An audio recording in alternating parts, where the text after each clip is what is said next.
Hare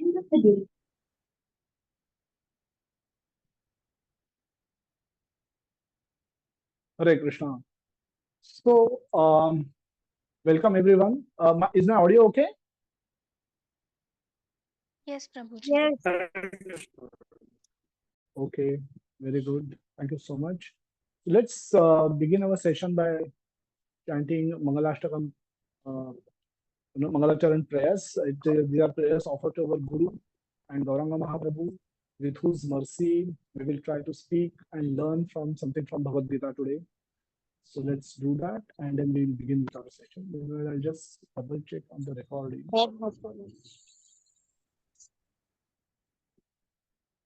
Meeting is being recorded. Okay, meeting is being recorded. Fine.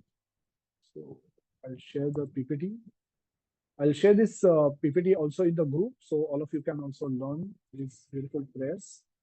Uh,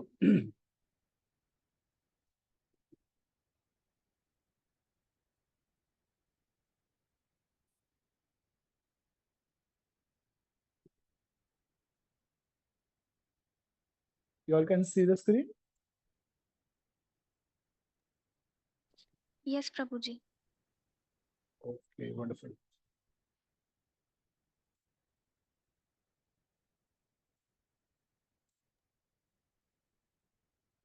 Srila Prabhupada ki jai. ॐ अज्ञानतिमिरान्धस्य ज्ञानाञ्जनशलाकया चक्षुरुन्मीलितं येन तस्मै श्रीगुरुवे नमः। श्रीचैतन्यमनोभीष्टं स्थापितं येन भूतले स्वयं रूप कदा मह्यं ददाति स्वपदान्तिकम्।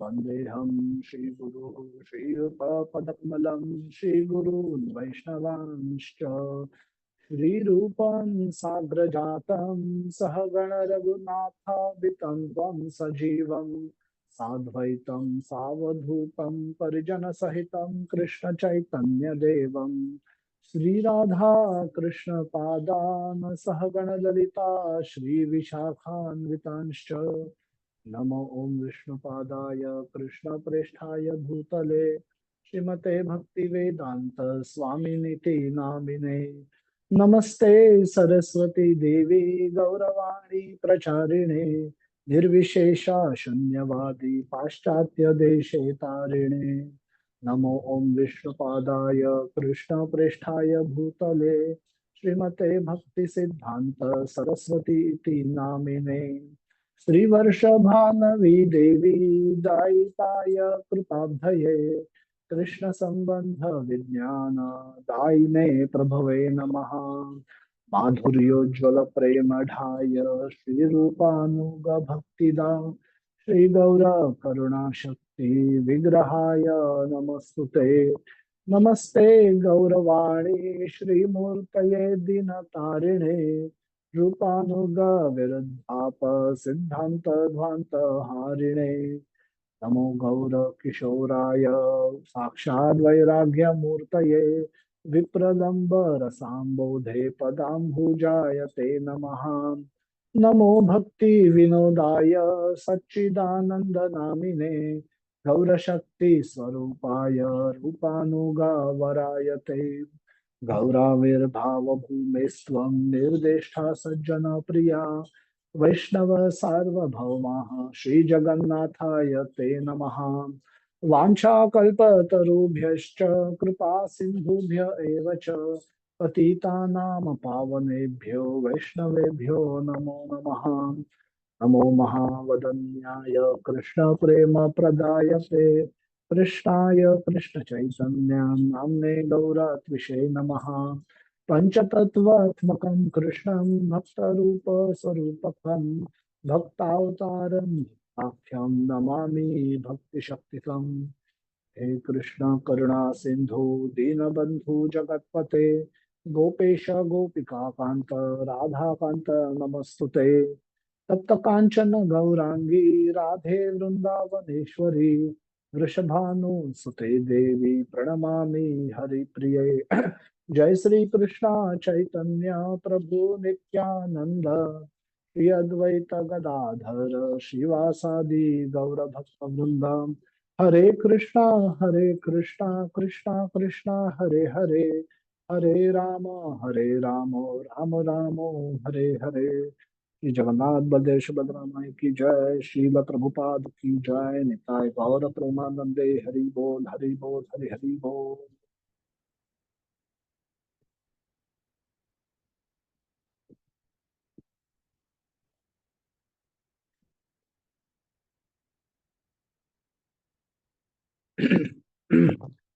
Hare Krishna. Hare Krishna and welcome everyone to our new session, new session that we are starting from today.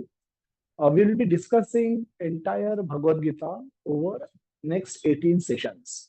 So Bhagavad Gita, as most of you might have had heard or might know, that has about 700 verses bifurcated, divided into 18 chapters.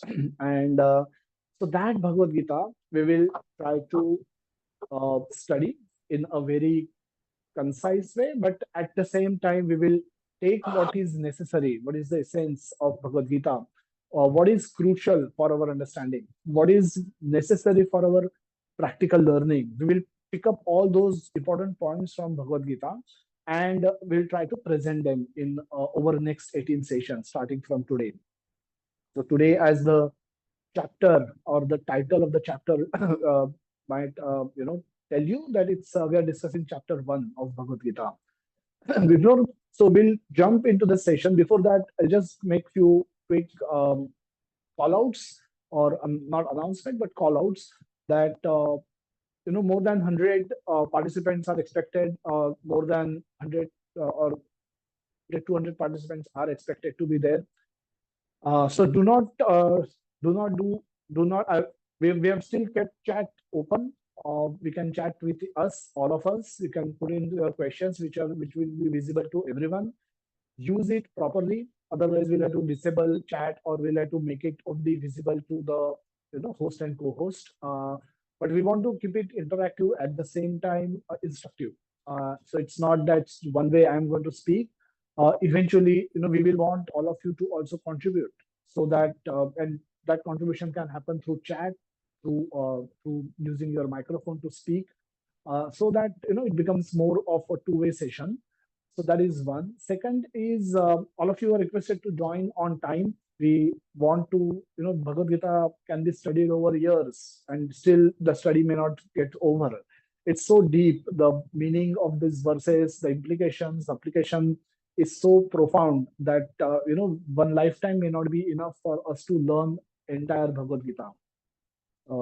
But which, and that is what we are trying to crunch in 18 sessions. So the discussion will be intense at times. At times, the chapter 1 has a lot of pastimes, so it's still light. But chapter 2 onwards, it can be little intense. Everything has practical application. Bhagavad Gita was spoken. Krishna says, I spoke Bhagavad Gita. I gave this knowledge of Bhagavad Gita to Surya Dev, whose name was Vivaswan at that time. And Arjuna asked a question, that how am I to understand this statement of yours? I'm not doubting it, but I still need to understand it properly. That how could we, we both are almost of same age. How am I to understand you spoke this knowledge to sun god, who is Prachin? And then Krishna explains that you change body, I don't change body. I appear in this world in my same transcendental body, spiritual body. And hence, I can remember everything while you cannot remember anything. We don't remember what we ate for last night dinner. What to speak of, remembering, such such beautiful topics, topics. So our attention is required. We need a rapt attention over the next couple of hours, so that we don't miss out on anything. We get maximum out of these 2 hours. Just like people study IIT, people join IIT courses, people join. I myself, I'm chartered accountant. I had studied CA, went to classes, very intense study we had done, and I qualified in 1998 of November. But I remember, I was putting in 12, 13, 14 hours of study every day. And so we do that. We do that when we see some material gain. We see some prospect of getting some material benefit. This spiritual benefit are going to give you. There are immense benefit that awaits us if we attempt to study Bhagavad Gita properly in proper spirit. So for getting some material benefit, some money, some fame, some name, some reputation, some followers on my social media, we work so hard. So why not work equally hard for understanding the words spoken by God Himself, and which are relevant, which have been relevant for crores of years. Krishna established this knowledge 5,000 years back, and again for last 5,000 years it's been relevant. It was as relevant, as fresh as it was 5,000 years back as it is today. Everything spoken in Bhagavad Gita has practical application, has relevance in today's time. So nothing is obsolete. No way to think that science has advanced so much we don't need Bhagavad Gita, or we just need to make us feel we are proud Hindus. Some shlokas, if we can chant, that will give us good name amongst the Hindu community, that I'm such a proud Hindu. I can chant some verses from Bhagavad Gita. All that is fine, but it can offer you something lot more. It's like if you are given a, a 2,000 rupees note, you don't want to use it for buying a 20 rupees chocolate and waste other rupees. Uh, so similarly, we don't want to just utilize Bhagavad Gita only for small gains. There is so much to offer, and we should be willing to put in equal hard work, just like a student will study for JEE or NEET or chartered accountancy, or for their engineering or whatever stream of studies that they are taking up. Uh, the similar zeal we should have to study the scriptures like Bhagavad Gita, which has so much to offer, so much to give us.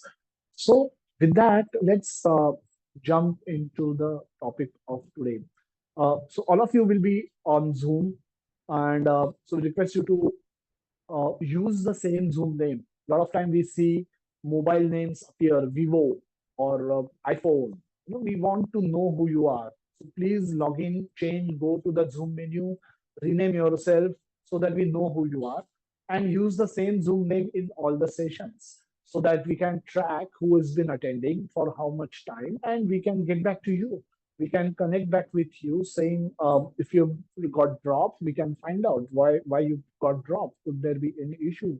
Do we need to share with you the recording? So on and so forth. So we can connect back with you. We can circle back with you. So use the same Zoom name in every session, and do not. We don't want to see which phone model you are using. So if you're appearing on this Zoom screen as your phone, please change it to whatever your name is, and we'll be happy to get back to you.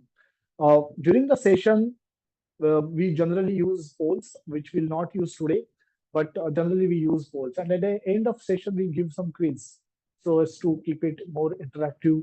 And so please take time to fill that quiz. We'll try and post it on the group also later, but we will post it here as well in the chat box. It will appear towards the end of the session, and then which you can fill up. A small 5-question quiz will be there along with the space, free text space for typing any questions, comments that you might have. And we'll be happy to get back to you, speak with you during the week before we come back with you with the chapter 2 on the next Sunday. So with that said, let's jump right into the topic for today, observing the armies. Before that, we'll quickly look at a verse, a beautiful verse, which comes in chapter 4 of Bhagavad Gita, where Krishna is explaining, speaking to Arjuna, where he says that, "So evayam maya kedya yoga proktaha puratanaha bhakto sime sakha cheti rahasyam yo etada uttamam." Krishna is saying that rahasya, and that very ancient science of the relationship with the Supreme. What is the rahasya? Rahasya is a beautiful Sanskrit term, word, which means something very, very secret, something which is not available to everyone. Everyone is not privy to that information. This is something secret, something hidden from the masses, and that is the rahasya that is shared only with few special people.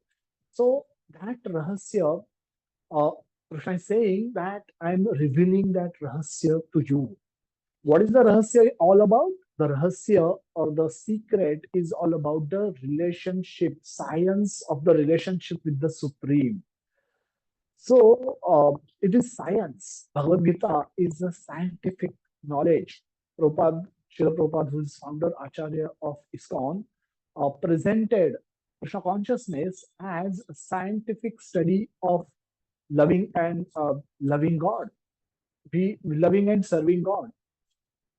So when he presented the philosophy of Bhagavad Gita and Srimad Bhagavatam to the Western world, America, Europe, and other countries, he didn't present it that I'm coming to convert you from Christianity to Hinduism. No, his offer was very simple that I'm giving you a scientific way of loving and serving God. Now, all religions specifically say the same thing.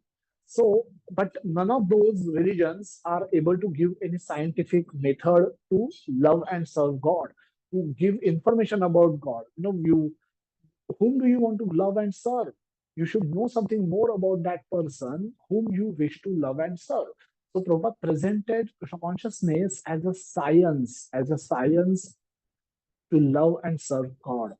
And that's why Westerners accepted that. And they practice sincerely and they experience the benefit. And then they became Vaishnavas, they became Brahmanas. They are the ones who then took the movement forward. They opened temples, they made more devotees, they distributed Bhagavad Gita all over the world, Srimad Bhagavatam all over the world. So, so that is the science part of it. So Bhagavad Gita is not a religious study. It is a religious study in a way as well, but it is more of a science that we are learning, science of relationship with the Supreme. Now, why it is shared? Now it is shared, it is revealed by Krishna to Arjuna because Arjuna was his devotee as well as his friend.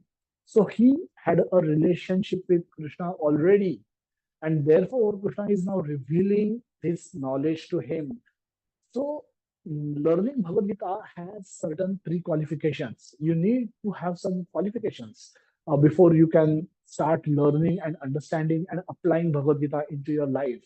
And that is the reason when we don't know that aspect, when we don't know that Bhagavad Gita is not Tom, Dick, Harry's work. Bhagavad Gita is not that any idiot can pick up the book. Because book is available.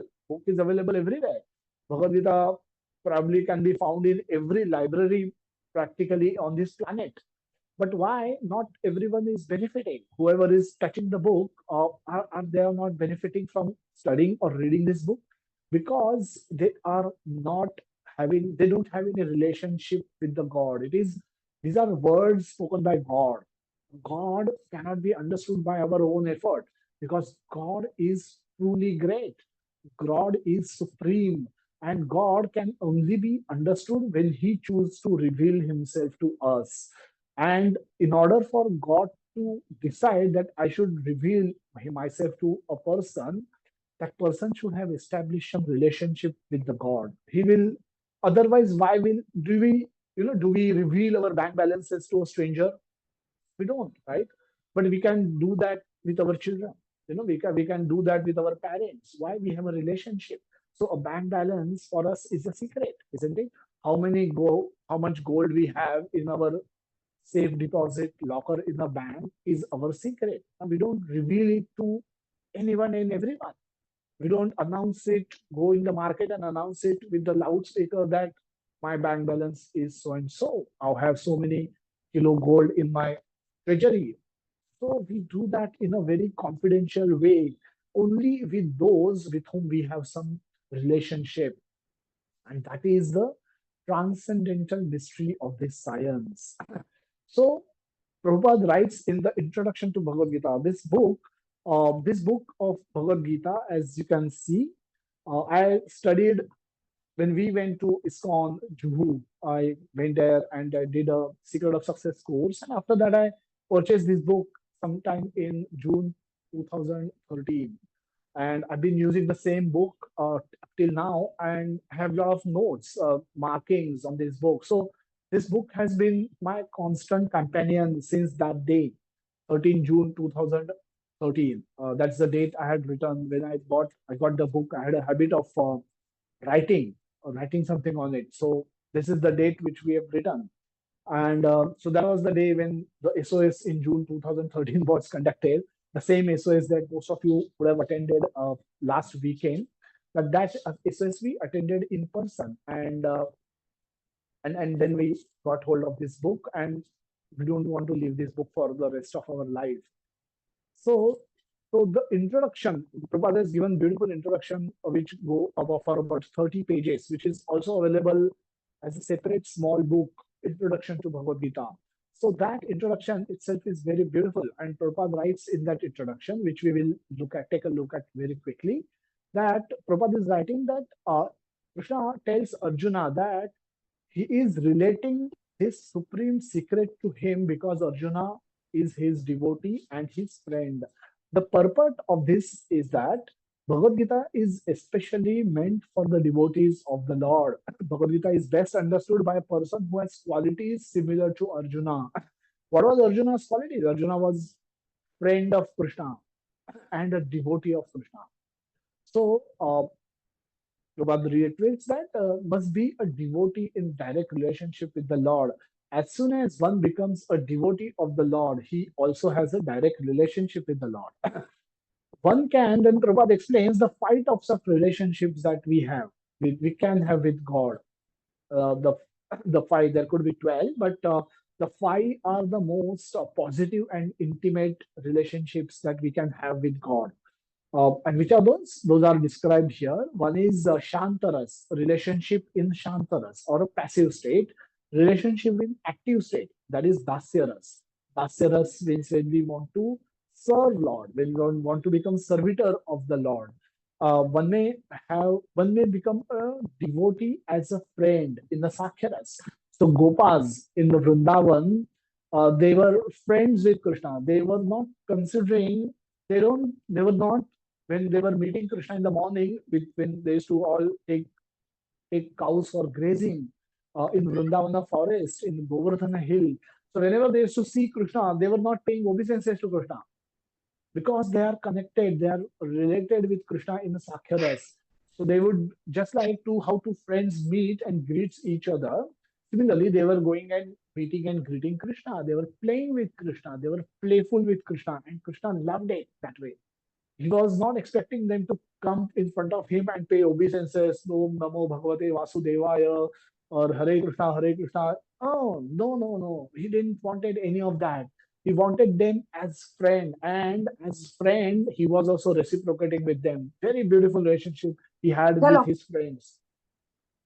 Another fourth way of relating with becoming a devotee in the parental mood or Vatsalya rasa. Like Maya, Yashoda, Nanda Baba, they were connected with Krishna in a Vatsalya rasa. And the last and the topmost is conjugal lover, Madhurya rasa. Radharani, Gopis, they were related with Krishna in Madhurya rasa. They saw Krishna as their object of love. They were also not paying obeisances. None of these are paying obeisances to Krishna, but they are extremely, extremely intimately connected with Krishna. And these are the five ways in which we can also connect with Krishna. Therefore, Prabhupada writes further in the introduction that therefore Bhagavad Gita should be taken up in the spirit of devotion. None of those, these are all service attitude. Shantaras, Dasyaras, Sakhyaras, they're all giving pleasure to Krishna. They are all in relationship with Krishna. They are not, none of those people who are connected with Krishna in those rasas, they don't have any personal motive. They don't have any personal objective. Their only goal of their life is to love and serve Krishna, to make Krishna happy. Gopi in the famous pastime where Narad Muni asked them that Krishna want dust from the feet of a devotee to be applied to his head so that his headache can go. But the problem is, if that happens, that person whose dust from that person's feet is applied to the Lord's head will go to hell for millions and millions of lifetimes. And gopis started jumping, went out in the mud and started jumping in the mud, saying that please take this dust. That even if Krishna get relief from his headache, even for a minute, we are prepared to go to hell forever. So we don't care. So that is their devotion, that is their love, that is their service, gratitude towards Lord. That makes them so special devotees. So Bhagavad Gita should be taken in the spirit of devotion if one has to understand Bhagavad Gita properly. One should not think that he is equal to Krishna, nor should he think that Krishna is an ordinary personality or even a great personality. Krishna is, it's a very beautiful statement that then what is Krishna? If one should not think Krishna, then one should not consider himself to be equal to Krishna. Okay, that is understood. Krishna is God, we are humans, so we should not consider ourselves as equal to Krishna. Next, nor he should consider that Krishna is an ordinary personality. Okay, Krishna is an extraordinary personality. Maybe that is understood. Now, Prabhupada writes that he is not even a great personality. It is offense that consider Krishna as a great personality. Now, what does it mean? Why, if it is extraordinary, it means he's great. But Prabhupada say even that is an offense to consider Krishna as a great personality because he is not, he does not belong to this world. So it's like we have tennis, lawn tennis, Wimbledon currently must be going on. So we have different ranks given to the tennis players. Number one, number two, number five, number 50, top 50 tennis players in the world at the moment. And this rank, if somebody is number one, say consistently number one for last 4 years, 5 years, then we will definitely consider that person to be extraordinary sportsman, extraordinary, maybe a great sportsman, maybe a great personality. Uh, and but that is true. That is true because person is actually a person. He has become great because he has applied himself and he's been getting mercy from the Lord, because of which he's been winning consistently and became number one. But that is not the case with Krishna. Krishna is not number one person. Krishna is a different category of person. So he doesn't belong to this planet. He doesn't belong to the material world. He belongs to the spiritual world. He is the supreme personality of Godhead from whom everything has come about. Whatever we see is created by him. He existed when nothing existed. And yet he existed. And he started everything. He created everything. All of us are part and parcel of Krishna. We are separated part and parcel of Krishna. So Prabhupada writes, Lord Krishna is the supreme personality of Godhead. He is not only God. There will be many gods, but he is Godhead. He is the supreme God. He existed even when those demigods didn't exist. So that is the position of Krishna. And we'll spend some more time on understanding that aspect about Krishna. Prabhupada writes further in the introduction that so as we are trying to understand the Bhagavad Gita, we should at least theoretically accept Krishna as the supreme personality of Godhead. Prabhupada writes, very beautiful statement, I'll repeat. At least theoretically, we should accept Sri Krishna as the supreme personality of Godhead. And with that submissive spirit only, submissive spirit, humble submissive spirit only, we can understand the Bhagavad Gita. Unless Bhagavad Gita and unless one reads Bhagavad Gita in that submissive spirit, it is very difficult to understand. Bhagavad Gita becomes a great mystery for such people. They can't make head and tail out of Bhagavad Gita. I personally have read Bhagavad Gita a few times, attempted to read Bhagavad Gita of different authors. There were a lot of people have written commentaries on Bhagavad Gita. There could be 50, 60, 70, hundreds of books available titled as Bhagavad Gita, but none of them give authentic information. And that's why nobody benefits much by reading those Bhagavad Gita. Even those authors have not understood that Bhagavad Gita. Neither they have benefited, nor anyone who reads this commentary gets benefited. So, lesson one for today, we'll have 4 lessons. So lesson 1 for today says that at least theoretically accept, please at least theoretically accept Krishna as the Supreme Personality of Godhead. Sri Krishna, Ishvara Parama Krishna, Satchidananda Vigraha, Anadir Adir Govinda, Sarva Karana Karanam. Lord Brahma, when Krishna, uh, Krishna created Balram, Balramji expanded into Chaturvyuha, then there is a Narayana, and that Narayana expanded into another Chaturvyuha, which ultimately came down to Karanodakshai Vishnu. So Krishna is that high. In between, there are so many other Vishnu expansions. Krishna's expansions are there in between, and then comes Karnodakshai Vishnu, who is lying in the ocean, Karna ocean, and he decides to create universes. And uh, when he breathes out from the pores of his body, different, multiple, unlimited universes comes out. And then he himself expands into each of those universes as Garbhodakshay Vishnu. Andakruti, Andakruti universes comes out from the pores of his body, unlimited. So those universes are unlimited. It's not one, two, three. We are just aware of our own planet, our own, solar system at the most, but we don't know how big the entire creation is. And there are how many such creations that exist. We have no clue of that. So Krishna creates multiple universes and then he expands into each of those universes, becomes Garbhodakshay Vishnu. And from the level of that Garbhodakshay Vishnu, a, a, a lotus appears. And on the top of that lotus, Brahmaji appears, who will be managing the affairs of that particular universe. And then he is asked to create. When our Brahmaji appears, the four-headed Brahma appeared like this. mm, then he performed austerities. The first word he heard was to perform tapa.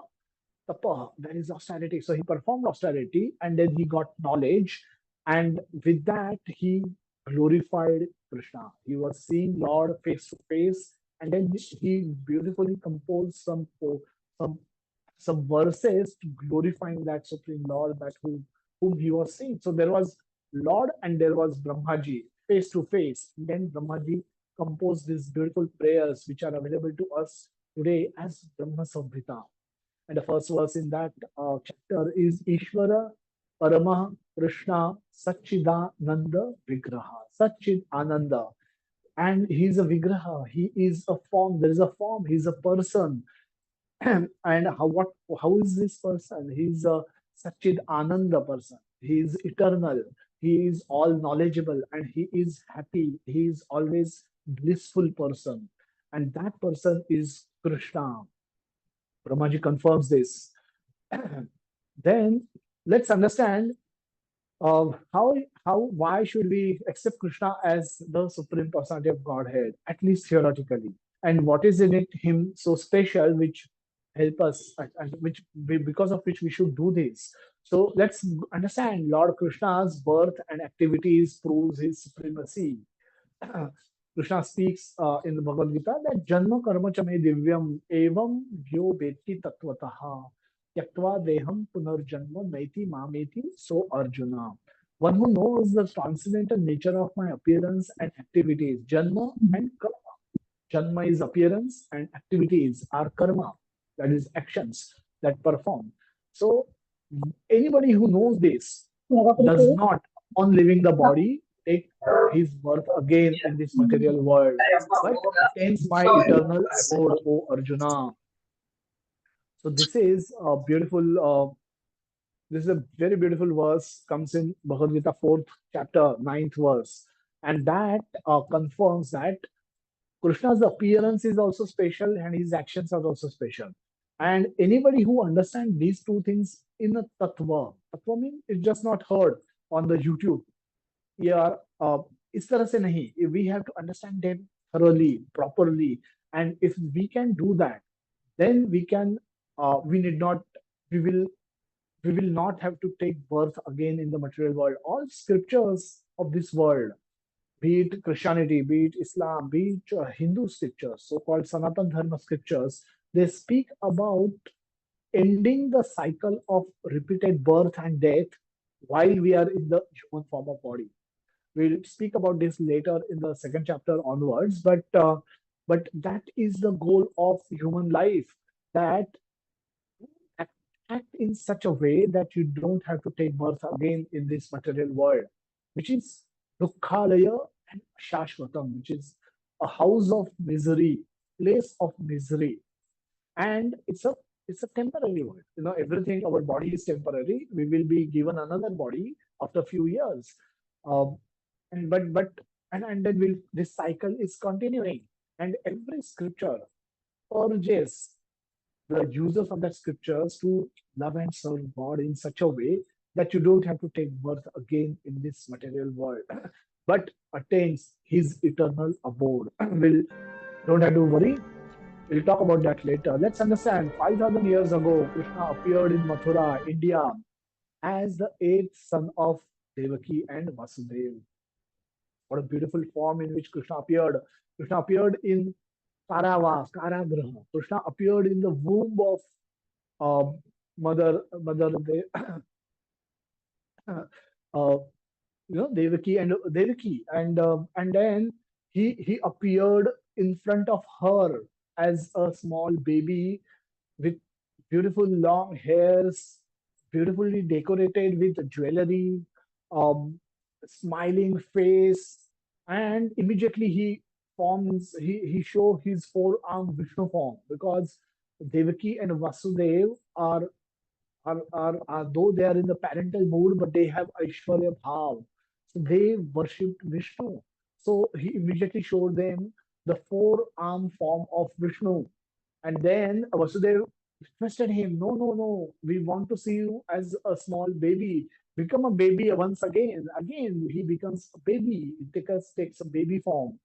And that is beautiful way in which Krishna appears. He didn't appear just like all of us have appeared in this world, where doctors were struggling, nurses were struggling, mothers were struggling, somehow or the other, we popped up, we popped out, or we were forced to pop out, and then started crying, then were wrapped up. No, Krishna came in clothes. Krishna came with lot of jewelry. Krishna came with all his opulence. Because Krishna appears. Krishna doesn't take birth because of his karmic reactions. Krishna appears by his own will. Just like a king decide to go to a jail to see the facilities there, meet the prisoners there. A king is free to do that. Anytime he can go to jail, visit jail. Similarly, Krishna, this world, the whole universe is created by Krishna. All three worlds are created by Krishna.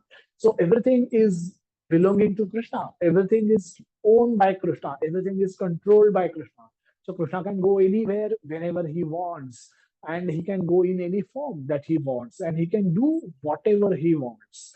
No questions asked, because whatever Krishna does becomes dharma. So nobody is above Krishna. Nobody is equal to or above Krishna. So Krishna decides to appear. So he chooses his parents.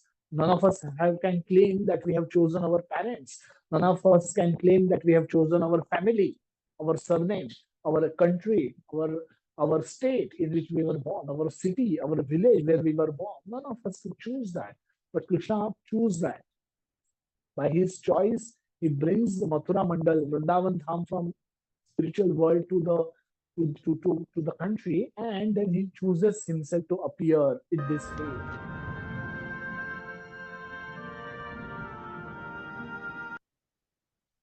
What did Krishna do immediately after appearing? He instructed his father, please take me to Vraja. His father was worried that Kamsa's um, all they were in prison, and there were guards everywhere, and they were all waiting for this eighth baby to arrive so that they can hand this baby over to Krishna, so that Krishna can kill Kamsa, can kill that baby. And that's why Vasudeva was very worried, very anxious. He said, how will I save you? Krishna said, okay, don't worry, take me to Vrindavan and go to Nanda Maharaja's palace and place me there. And those beautiful pastimes where Vasudev, it was raining extremely heavily. Vasudev picked up Krishna, little Krishna, and carried. himself from Mathura, the miraculously the doors of that Karavagraha opened, and then he walked out. Everyone was sleeping. Went to Yamuna. Yamuna was flooded, but the moment Krishna entered the water, his feet touches the water, it gives way for Vasudeva to cross over. And and he went to Nanda Baba's home. He placed Krishna there and come back without any wasting time. Beautiful activities. This doesn't happen when we take birth. So Krishna's birth is special and Krishna's activities are special. Krishna doesn't become God because he do magic. He do magic because he is God. Krishna doesn't become God because he do magic. Krishna do magic because he is God. Krishna can do anything. Yamuna is his servant. The whole world is his servant. He can do anything. He can change the laws, all the laws of nature which are applicable to us. Krishna can change them upside down. No questions asked. That is his position. So Krishna, eh, Krishna. So that's why Krishna's activities are so special. He becomes chariot driver of Arjuna, a menial service. When Arjuna was fighting war, he was not explaining to Krishna to take chariot to the left or to right or to drive straight. He was kicking Krishna on the shoulder, and the direction in which Arjuna will kick, Krishna was turning his chariot in that direction.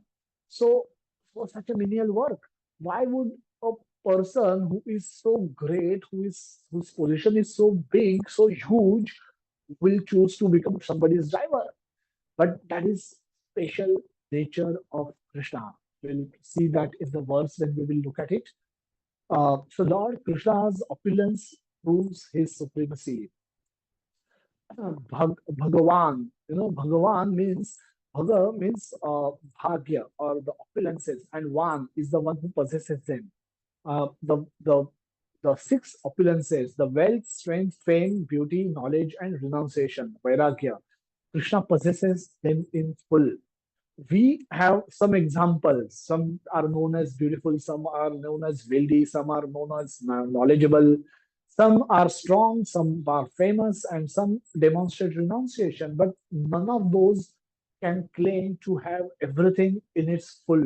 But Krishna, Bhagavan, is the one who possesses all the opulences in its full. So Krishna possesses fame. Krishna is famous. Uh, we still we are still discussing Krishna words which Krishna spoke 5,000 years back. So he's most famous person in this creation and all these three worlds. Krishna is most opulent, and Krishna is most beautiful.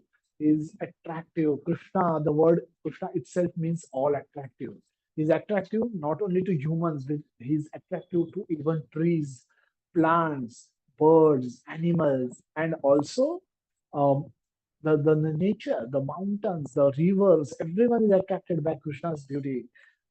Krishna is all knowledgeable. He spoke Bhagavad Gita. Krishna is renowned. Despite of having such an exalted position, he is the supreme personality of Godhead, not just ordinary God, not just ordinary corporator in our political language, not just an ordinary MP, not just a governor, not just a member of parliament or not just a member, not just a minister, but a prime minister.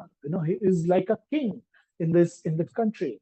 So despite of having that kind of a position, he is ready to perform a menial service for the pleasure of his devotee. And strength, Krishna lifted Govardhan on his little finger for 7 days, 7 nights, without getting tired. And that was a very special pastime of Govardhan Leela, where Krishna simultaneously reciprocated with all the devotees. Earlier Krishna used to be either with his Gopa friends, then his, parents and gopis. They used to feel separation from him. When he used to be with gopis, the Gopas and the mothers, father, elderly gopis, they used to feel separated from him. But this is one pastime when everyone, the whole Vraj was under one umbrella, umbrella of Govardhan Hill. And Krishna was looking at each one of them, reciprocating with each one of them simultaneously for 7 days and 7 nights. A very special period when Krishna was available to everyone without limitation. Nobody felt hungry, nobody felt tired, nobody was sleepy. They were simply with Krishna during those periods. Bhoktaram yajna tapasam sarva loka maheshwaram surudam sarva bhutanam gyatva mam shantim rachati. Krishna says 5.29 that all the demigods and the well-wisher and the Bhuktaram, all the yajna and tapa, all the sacrifices and austerities that you are performing, please know that I am the ultimate enjoyer of that. I am Surudha Sarva Bhutanam. I am your most well-wishing friend. And by knowing me, you will attain peace. And by if you attain peace, you will be happy. So Krishna, knowledge of Krishna is so special. Krishna says in Bhagavad Gita, with a single fragment of myself, I pervade and support this entire universe. One may wonder how this universe is supported. We have solar system, we have so many planets, so many, each of them rotate in some orbit, their own orbit. Each of them rotate against around sun and around each other, and without any clashes. It's like a very complex traffic system where the perfect navigation is being installed, and the speed is perfect, the distances from each other are perfect. We struggle to do that with our perfect airplane control system. The most busy airports like Mumbai, Delhi, there also we have chaos. At times, you're asked to rotate or take a round and come back because they are just not able to manage that. And we see sometimes two airplanes come too close to each other. They run out of fuel because they've been asked to hover over Mumbai for too long. We can't do this. But Krishna is managing millions and billions of planets in the galaxy without any clashes. Such a beautiful, and this world, whatever the beautiful and opulent that is created, Krishna says, all that is but a spark of my splendor. Oh, the beautiful people, beautiful gardens, beautiful flowers, beautiful animals, beautiful birds, beautiful nature. Krishna says, all that beautiful and opulent that you see in this creation is outspring from but a spark of my splendor. Not that he has endeavored a lot to create all this world. No, no. A small spark of his splendor has manifested all this that we experience around us. The 42 Krishna says that with a single fragment of myself, I pervade and support this entire universe. So, Lord Krishna's supremacy is accepted by all Acharya. Maharishi Srila Vyasdev writes in the Srimad Bhagavatam, first canto, third chapter, 28th verse, where he's explaining different incarnation. After speaking about various incarnations Lord has taken, and then he says Krishna was also come in that list, but he says Krishna is a special incarnation. How? Krishna is Ete Chang Shakala Punsa. Krishnastu Bhagavan Swayam. Krishna is not an incarnation. Krishna appears in his original form. And Krishna is to Bhagavan Swayam. He's Swayam Bhagavan. And he chooses to appear. And from when he appears, all the incarnation are inside him. They all expansions of him. They all come from him. So when he's complete, and that's what makes him so special. Krishna is the ultimate enjoyer. Arjuna speaks in the 10th chapter of Bhagavad Gita, 13th verse, where Arjuna says that all the great sages such as Narada, Asta, Devala, and Vyasa confirms this truth about you, and now you yourself are declaring it to me. So Purushottam, Lord Vishnu is Purushottam, is called Purushottam. Lord Ram is known as Maryada Purushottam. And Krishna is known as Purna Purushottam Bhagavan. Qualities. Lord Brahma has about 50 qualities. Lord Shiva has about 55 qualities. Lord Vishnu has about 60 qualities. And Lord Krishna has about 64 qualities. So Krishna there's a beautiful Vaishnava song where Krishna says that Sabha Guna Sagara, that Krishna has unlimited qualities. But for our purpose, let us understand that Krishna has more qualities than even Lord Vishnu. And which are those four special qualities which are there in Krishna, which are not even present even in Lord Vishnu, is Leela Madhuri. And this is the most important of all. Leela Madhuri, Bhakta Madhuri. Krishna is always with his devotees. He is never seen alone, and everyone is devotees. Even if he is alone with a cow playing flute under a tree, all those are his devotees.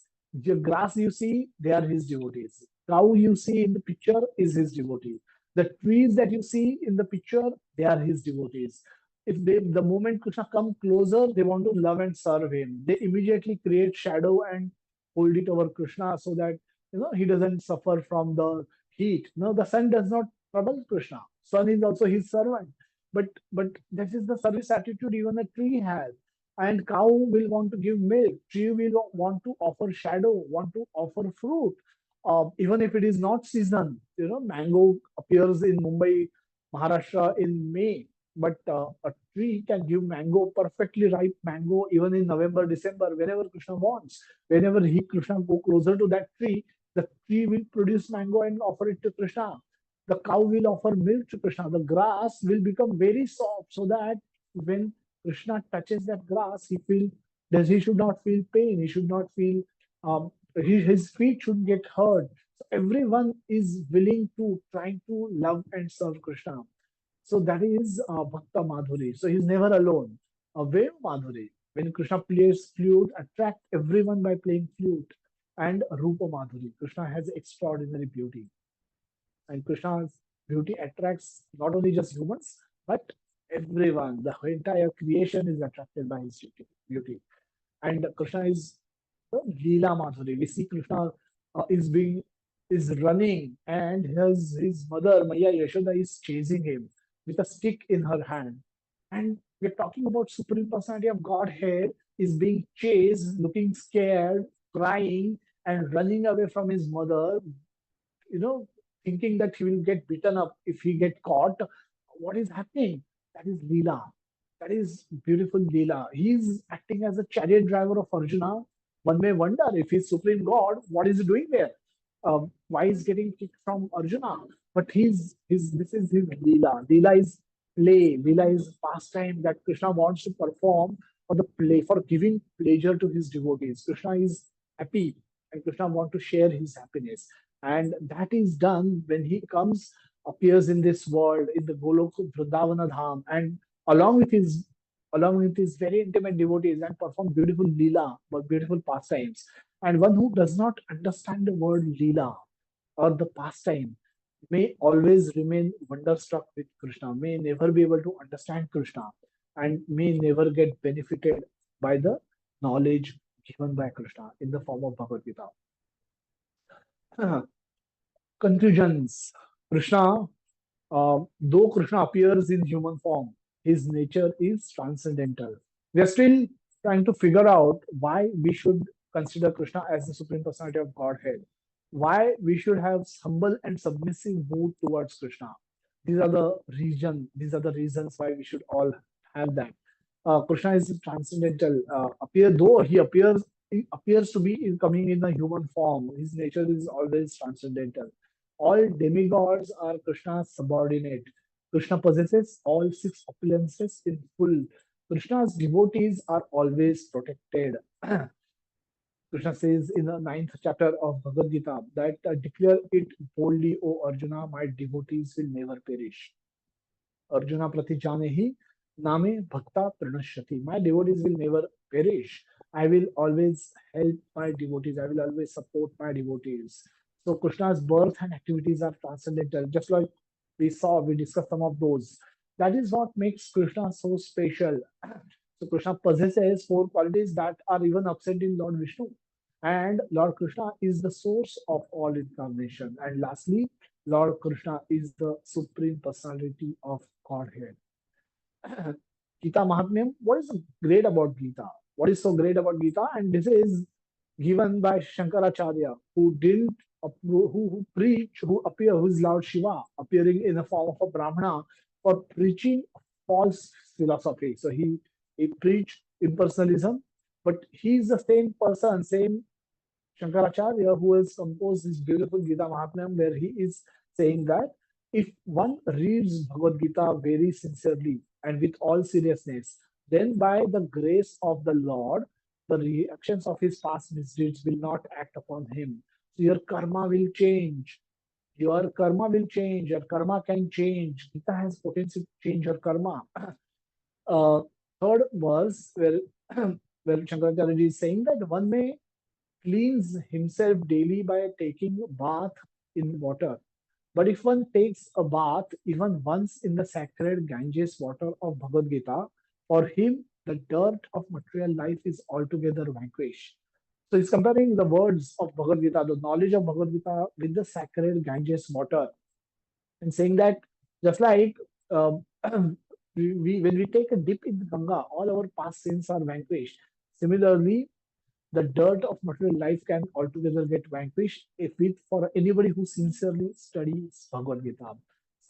Seventh Gita Mahatmya verse, very beautiful.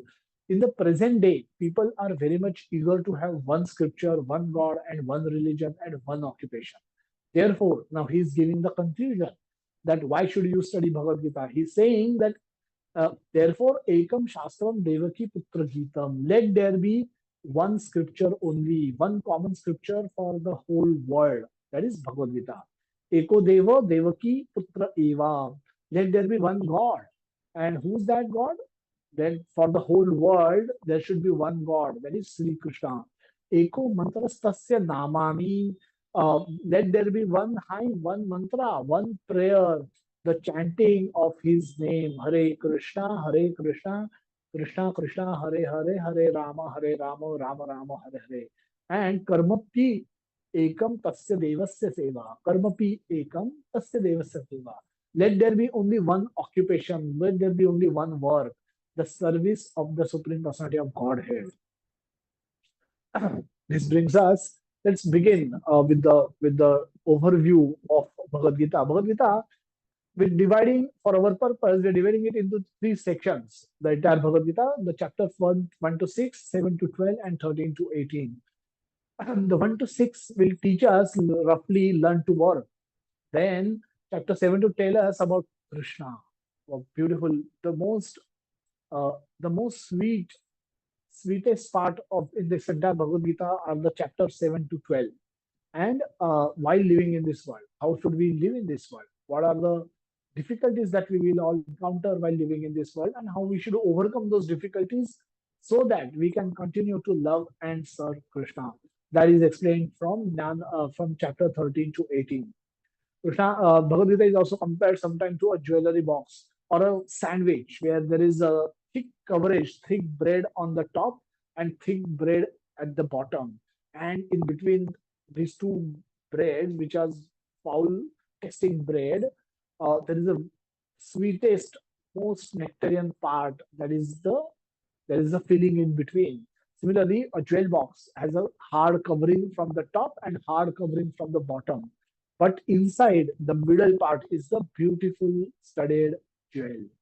And those six chapters are from 7, 8, 9, 10, 11, 12. These six chapters are compared to that jewel. And the first six chapters are the preparation for us to come to this jewel. And the last six chapters are our ability to teach us how to maintain that jewel safely so that we don't lose it. Setting the scene. Krishna, Prabhupada has written a beautiful commentary. The setting as a setting the scene it appears in the Bhagavad Gita. So we'll also publish on the group the link to purchase Bhagavad Gita online. So if you happen to be visiting any ISKCON temple, you can purchase it there. But we can also order it from the comforts of your home, just like you are now studying Bhagavad Gita from the comfort of your home. Feel free to order it, and we will post link to the store. We'll also post it in the group later, but do get your own copy of Bhagavad Gita. It is so special. You don't want to miss out on learning Bhagavad Gita like this. So setting the scene, Prabhupada gives a brief background of the Mahabharata story, which and what are the events? What are those events which have brought this situation that the two armies of 11 Akshayani from the Kaurava side and 7 Akshayani from the Pandava side are facing each other on the battlefield of Kurukshetra with a desire to fight and kill each other. What is it that has led to this face-off, as we may say? So Dhritarashtra and Pandu were brothers born in the Kuru dynasty, descending from the king Bharat. Bharat Maharaj's story appears in Srimad Bhagavatam, and it's a great king. And uh, so, so in because of with his name, this place is called as Bharata Varsha, and so the Mahabharat is also named, after him. The say great saga of his dynasty. What happened in the subsequent, births of the people in the who appeared after Bharat Maharaj came. What did they do? All that is captured as Mahabharat. So, because Dhritarashtra and Pandu were the two brothers, because Dhritarashtra was blind from birth, the throne was given to Pandu. And Pandu was ruler. Pandu died at an early age, but his five children, Yudhishthir, Bhima, Arjuna, Nakula, and Sahadev, came under the care of Dhritarashtra, who in effect became for the time being, king. He didn't become the king because he was denied the kingdom because of his inability to see. And he not only had disability to see, his intelligence was also disabled, as we can see from the subsequent events that took place. So Dhritarashtra was not considered as a fit person to become a king, and that is why Dhritarashtra was ruling Hastinapur as a makeshift king, or as a temporary king, until Yudhishthir Dharmaraj can become grow up, and then he assumes that kingdom. So it was a time gap arrangement that Dhritarashtra became king. But Dhritarashtra then cultivated a desire that he should remain a permanent king, and after him, this kingdom should go to his son and not should not go to the sons of Pandu, who are who are most eligible, who are most capable. But he cultivated this desire that he envied the Pandavas. The Duryodhana, also Dhritarashtra, under the guidance of his father, Duryodhana also started hating and envying Pandavas. And the blind and weak-minded Dhritarashtra supported his actions every now and then. And what did Duryodhana did? He tried killing Pandavas. Right from early age, he was trying to kill Bhima. He hated Bhima the most. So he fed him with poison cake and then threw him in the river. Bhima somehow got survived. Not only survived, but he got strength of 100 elephants. Now, so all their plans, boomeranged on them. Duryodhana tried burning them alive in a palace, which was made up by Lakshagraha. But because of Vidura was always their well-wisher. Uh, he came to know about this plan, and then he created a, a tunnel which helped Pandavas and Kunti Maharani escape from that Lakshagraha. While the palace got burned, Duryodhana for a moment thought that all the Pandavas are all killed, and he was very happy. He was celebrating, but suddenly he realized that Pandava appeared somehow alive from that fire also because of this arrangement made by Vidura. So Duryodhana was constantly trying to uh, trying to get rid of Pandavas somehow, so that he can become unrivaled king of the Hastinapur. And so when all these plans were failing, so he and along with his mama, Shakuni, he planned to have a gambling match. And being a Kshatriya who is challenged, he's not supposed to refuse beat any challenge. And then Yudhishthir, under this pretext, accepted the invitation and came to Hastinapur. And in front of everyone, in front of this Asata Sabha, Asata means false, means where wrong thing only happened. Only wrong thing happened in that Sabha, in that assembly.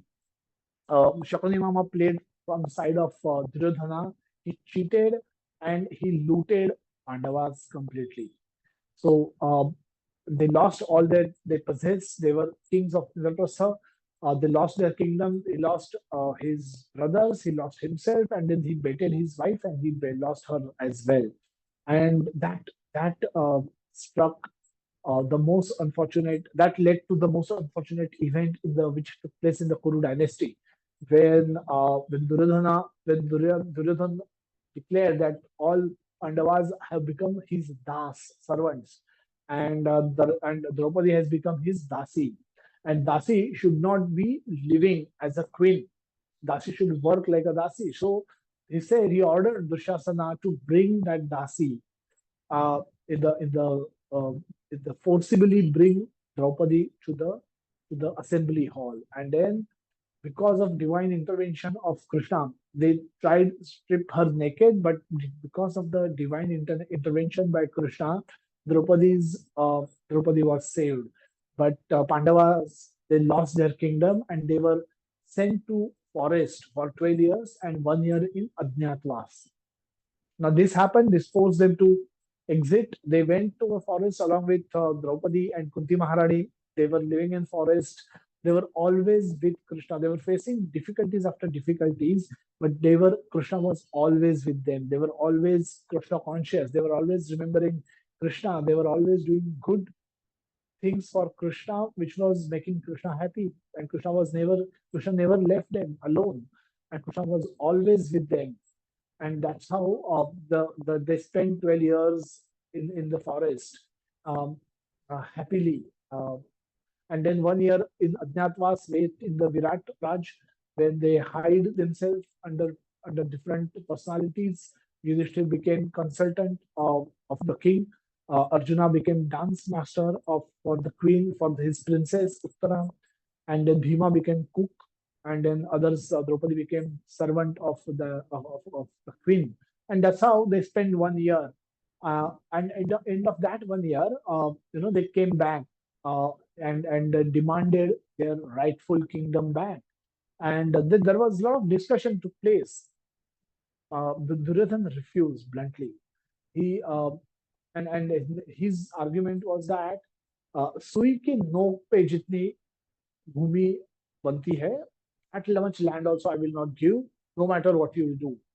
So, so this the tussle became very stiff. Pandavas are Kshatriyas.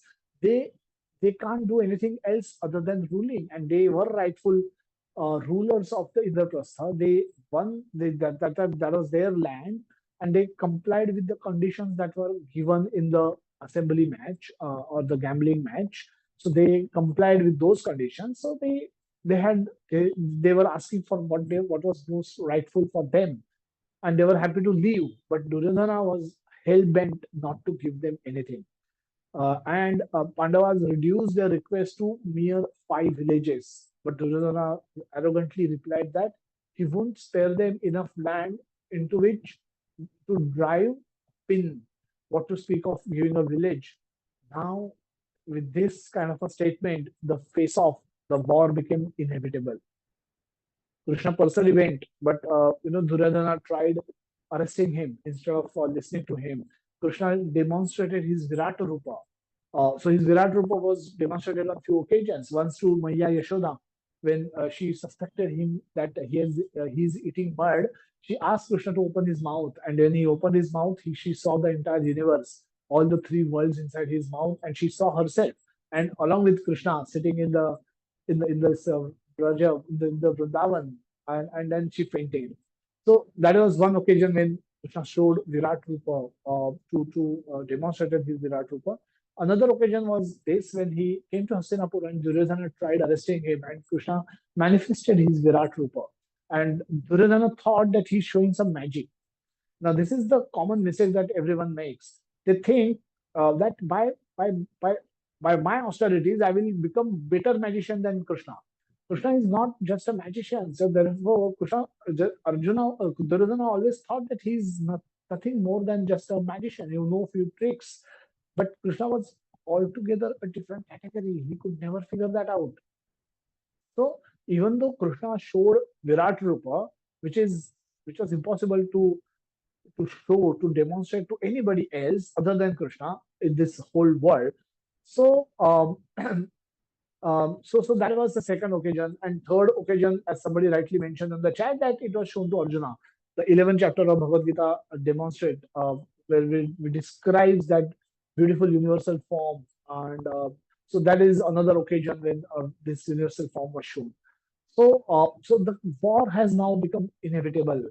What to do? Krishna sided. Krishna sided with. Krishna called both Arjuna and Duryodhana to his palace, and then he said that you can choose either my army or you can choose me. But then he said, but because both of you are my relatives, I will not fight in this war. I will not pick up weapon.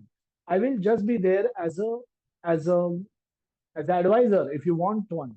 And but my Narayani Sena, you can take that, and they will fight from your side. Whoever picks up that Narayani Sena, my Sena will fight, but I will not fight. Now Arjuna picked up Krishna. He said, I want you, O Lord.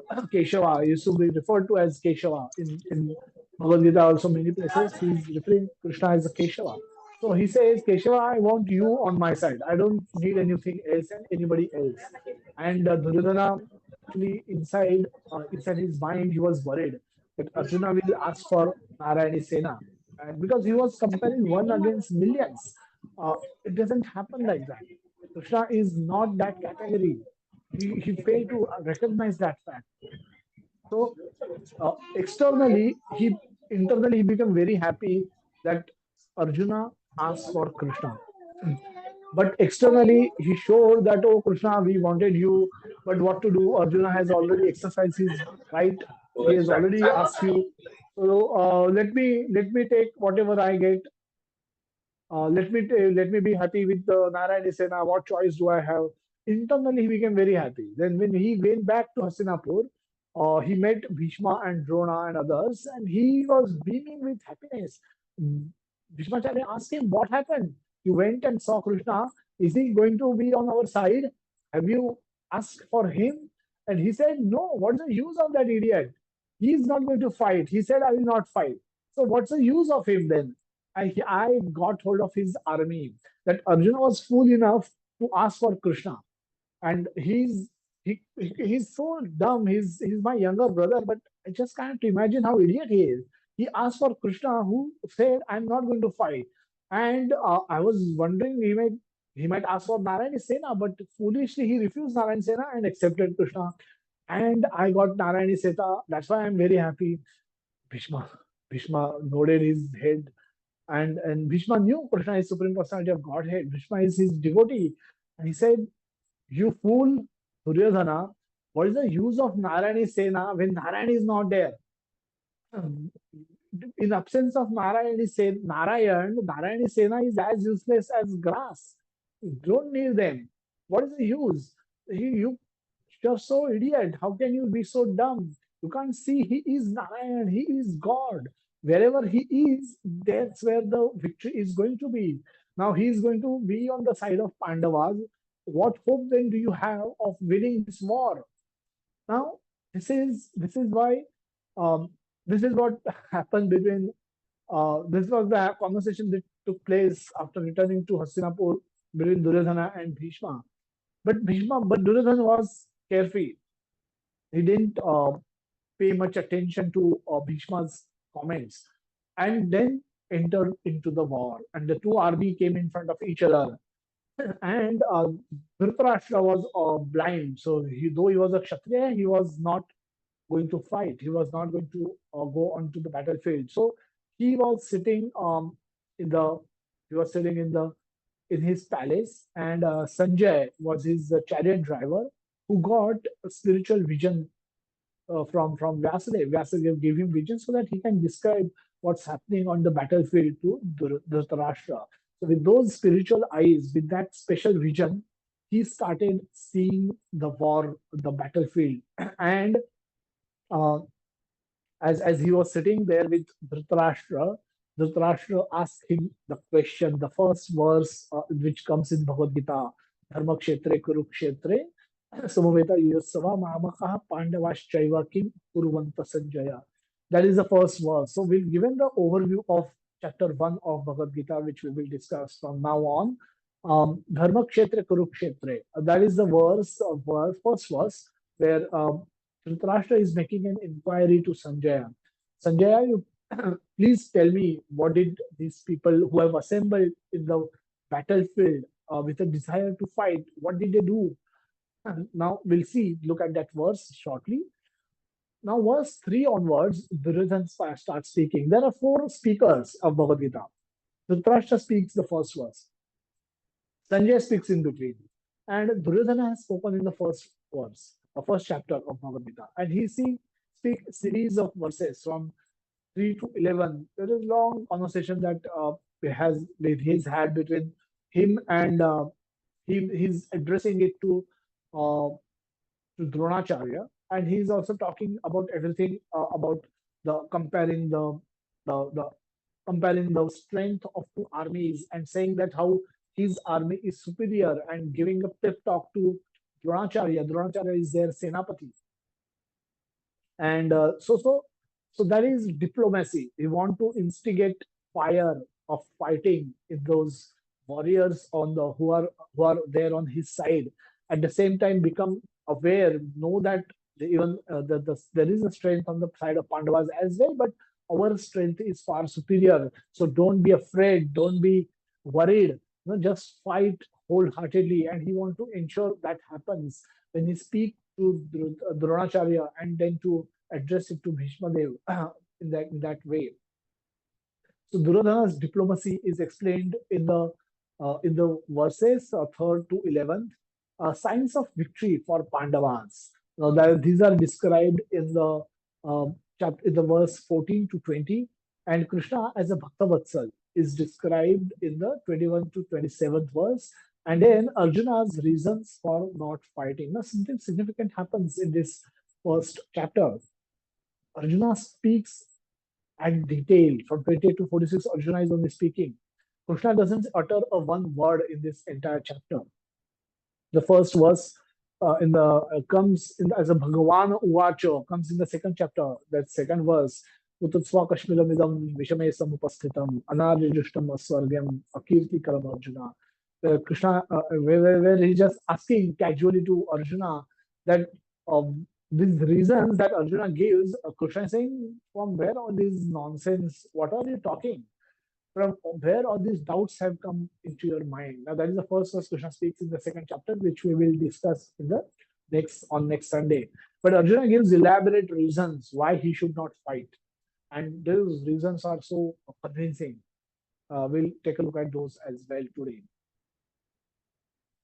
We'll have a question answer session towards the end. So just we're not making it interactive yet because this is our first session. We just want all of you to have a good handle on this on the subject matter. And the next class onwards, we can actually have more interactions. But feel free to type in your questions, keep them in the chat box. We can pick them up towards the end of the session, and we can discuss those as well.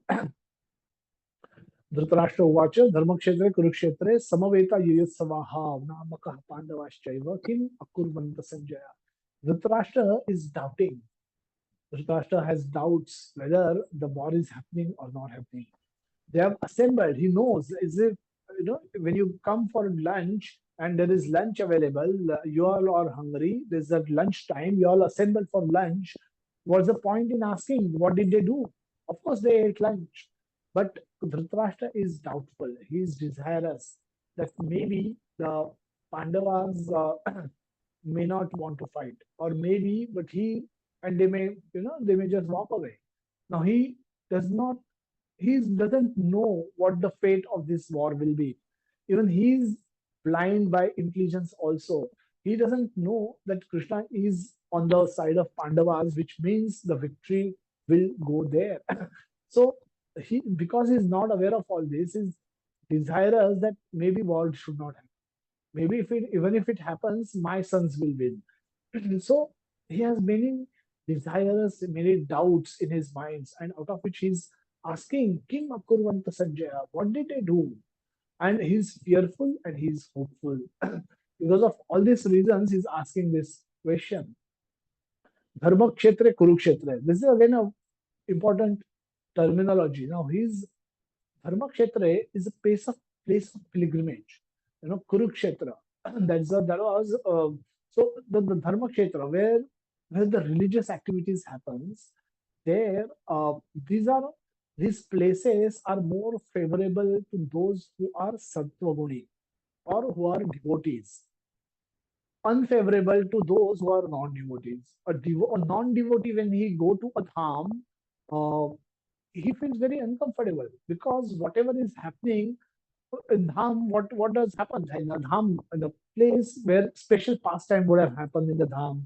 There will be beautiful temple, there will be beautiful deities, lots of priests, lots of pujaris, lots of devotees visiting that temple, lots of offering being given to the Lord. Lot of services opportunities are there. You can do contribute, make some donation, buy some books, make some feed some people. Lots of seva opportunities available in farm. Now, all these things a non-devotee will not find very exciting. और non डेविटी will say वहां पे Gamble है, वहां पे casino है क्या, वहां पे बार है क्या, वहां पे वाटर पार्क है क्या, वहां पे एडवेंचर पार्क है क्या, ये सब नहीं है तो क्या फायदा वहां जाके. So now these activities, so a place of pilgrimage typically favors a devotee and makes a non-devotee very uncomfortable because so Dhritarashtra knew his sons, how what is the quality of his sons. He knew that his sons are definitely non-devotees, and he also knew that what this the place because they chosen to fight a war on that place which is actually unfavorable to them, and therefore he's very much worried. He's very much doubtful that what is happening really. He's with out of a lot of anxiety. He's asking to Sanjaya that what are they really going to do. Lesson two, first lesson, we said that at least theoretically we should accept Krishna as supreme personality of Godhead, and then we saw series of slides on demonstrating why Krishna is actually God. We may not become convinced today in one lecture, but let us theoretically assume that Krishna is that supreme Lord. Let us not doubt that, and then with that mindset, let's move forward in our learning of Bhagavad Gita.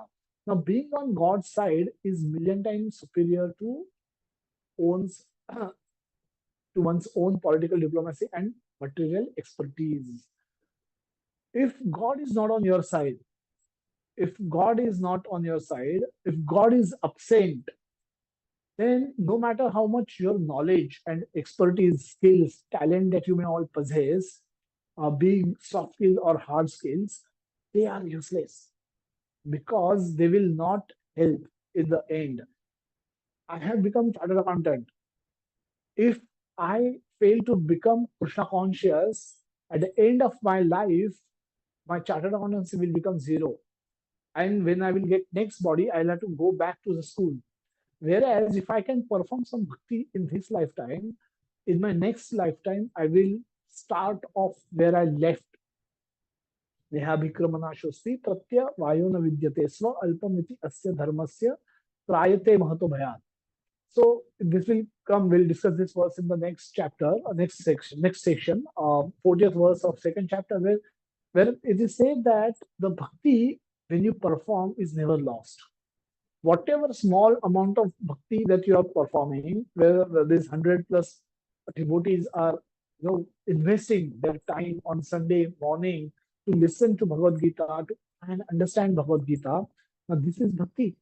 You could be watching some stupid news channel, could be watching some stupid political debate, could be watching some ideas, some videos giving ideas on how to become rich by investing in stock market. Or you could be doing some exercises, gone for shopping with your family. But avoiding doing all that, you are trying to listen to Bhagavad Gita. That is so special. Do you think Krishna will not recognize this? Definitely, Krishna will recognize this. Krishna is probably taking notes, clicking pictures of all of you who are listening attentively to this beautiful discussion of his own philosophy that he gave to Arjuna. So, when God is missing in our life, no matter how big we become, no matter how opulent we become, no matter how skillful we become, our opulence, skills, knowledge becomes zero at the end of our death. When we die, it all becomes zero. And but when we have God on our side, we not only get success in this life, but we also carry forward our success to the next life. So being on the God side, now this is spoken with reference to Duryodhana's diplomacy. A lot of people actually say a lot of good things about Duryodhana as well, but Krishna is missing in his life. So no matter how good or bad or ugly he becomes, he is going to be a hero. He is a hero, and that's where he is going to get punished. He is going to get extinguished, and so that's where that is what the importance of having Krishna in our life. When Krishna is missing, everything is gone for a toss. So Duryodhana's all his diplomacy, all his he himself prowess that he possessed, all the expert warriors were on his side. All of those were gone. They were all destroyed. Everything was taken away from him. So Duryodhana's diplomacy, text 3, he's speaking to a teacher. Behold, great army of the sons of Pandu, so expertly arranged by your intelligent disciple, son of Drupada. Now, Drishtadyumna was a Senapati or the chief of army of our Pandavas, and he arranged army in an expert way. He he was born. Now, his birth was very significant. Drupad and Dronacharya had some enmity from their early Gurukul days.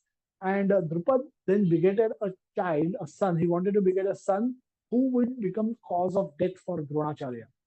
Knowing this, whose son Drishtadyumna is, and Dronacharya had a Gurukul where he was only teaching prince, the prince or who were coming from the royal dynasties. He had a school for teaching such people where Kauravas, Pandavas were also learning. And Drupad sent his son to the same school. Dronacharya being a great Brahmana, he knew that this same Drishtadyumna will become cause of his death. But despite of knowing that, he taught him in the same way that he taught everyone else. And that is, Prabhupada writes in the commentary that this is greatness of Brahmana in those times. They knew that the same person, same boy, when he will grow up, will become reason for my death, because that is the boon that Prabhupada had got. But despite of knowing that, he said, "This is my duty to do, to teach all the Rajkumaras who are coming to me in my Gurukul, and I will do that despite of whatever could be the outcome of it." So he was prepared. He was prepared for the inevitable to happen, and without worrying, he taught Drishtadyumna also in the same way. And Duryodhana is reminding Dronacharya of that. That see, you taught him. Now he is going to become the cause of your death. See how expertly he has arranged army. So we are trying to entice anger in Dronacharya. Dronacharya was a Brahmana, but he's trying to make sure that he becomes angry enough, remembering what Drupad tricked him, how Drupad tricked him into teaching Drishtadyumna so much, and so that the Dronacharya, when the fighting will begin, he will fight with all the zeal. Here, Duryodhana say further that he is saying that all the many heroic between bowmen equal to fighting out to Bhima and Arjuna, great fighters like Yuyudhana and Virata and Drupada. So he's taking names of great warriors present in both the armies. And he lists names of great warriors who were fighting on his side, giving comfort to himself how well protected he and his brothers are from Bhima, who took a vow to kill all Kauravas. Now Bhima was taking vows as the Asat assembly match got over, the gambling match got over. Duryodhan did what he did, Dushasan did what he did. Bhima was furious, and he took great vows that I alone will kill all the sons, all the 100 sons, all 100 sons. I will personally kill by my own hand, all of them. And so he just reserved his quota of killing. And so Duryodhana was definitely worried. He himself was a very great fighter, but Even he knew that Bhima can defeat him. So that is one vow that Bhima had taken, and then another vow he took that he will break the thigh of Duryodhana, and then he will open the chest of Dushasana and drink blood. What horrible vows! He was on a rampage, went on a rampage after that incident of trying to disrobe Draupadi took place in the Asat assembly. Just went on rampage and he took all these vows and he was furious. He was waiting for battle to begin. So Duryodhana was definitely worried of Bhima. He's praising but also warning all soldiers to protect Bhishma, as he knew as long as he's there, he's alive, there's no danger to Kaurava. Bhishma has also taken the vow that no matter what happens, as long as I'm alive, I will protect the Kuru dynasty, whoever sits there. Now that was the problem. Now he didn't say that I'll took the right side. He said, whoever is my king, I will protect that king. So Dhritarashtra became king by cheating, by defect. But Bhishma, bound by his own condition, by his own vow, continued to protect Dhritarashtra and his sons. That's why he fought on the side of Kauravas. Lesson 3. Where there is Krishna, there is always victory. What happened after that? After that, Bhishma Dev was listening to this conversation of a diplomatic conversation, talk given by pep talk given by Duryodhan to Dronacharya. And instead of stating anything, he got disgusted and he picked up his conch shell and blew it very, very loudly. Now that gave joy to Duryodhana. Bhishma is now prepared to fight. Um, yeah. So now this way, now when Bhishma blew his conch shell, now from the side of Kauravas, Lord Krishna picked up his conch shell and Arjuna picked up his conch shell. Panchajanya, Devadatta, Bhima, Spandra, King Yudhishthir, Ananta Vijaya, Nakula and Sahadeva, Sughosha, and Mani Pushpaka.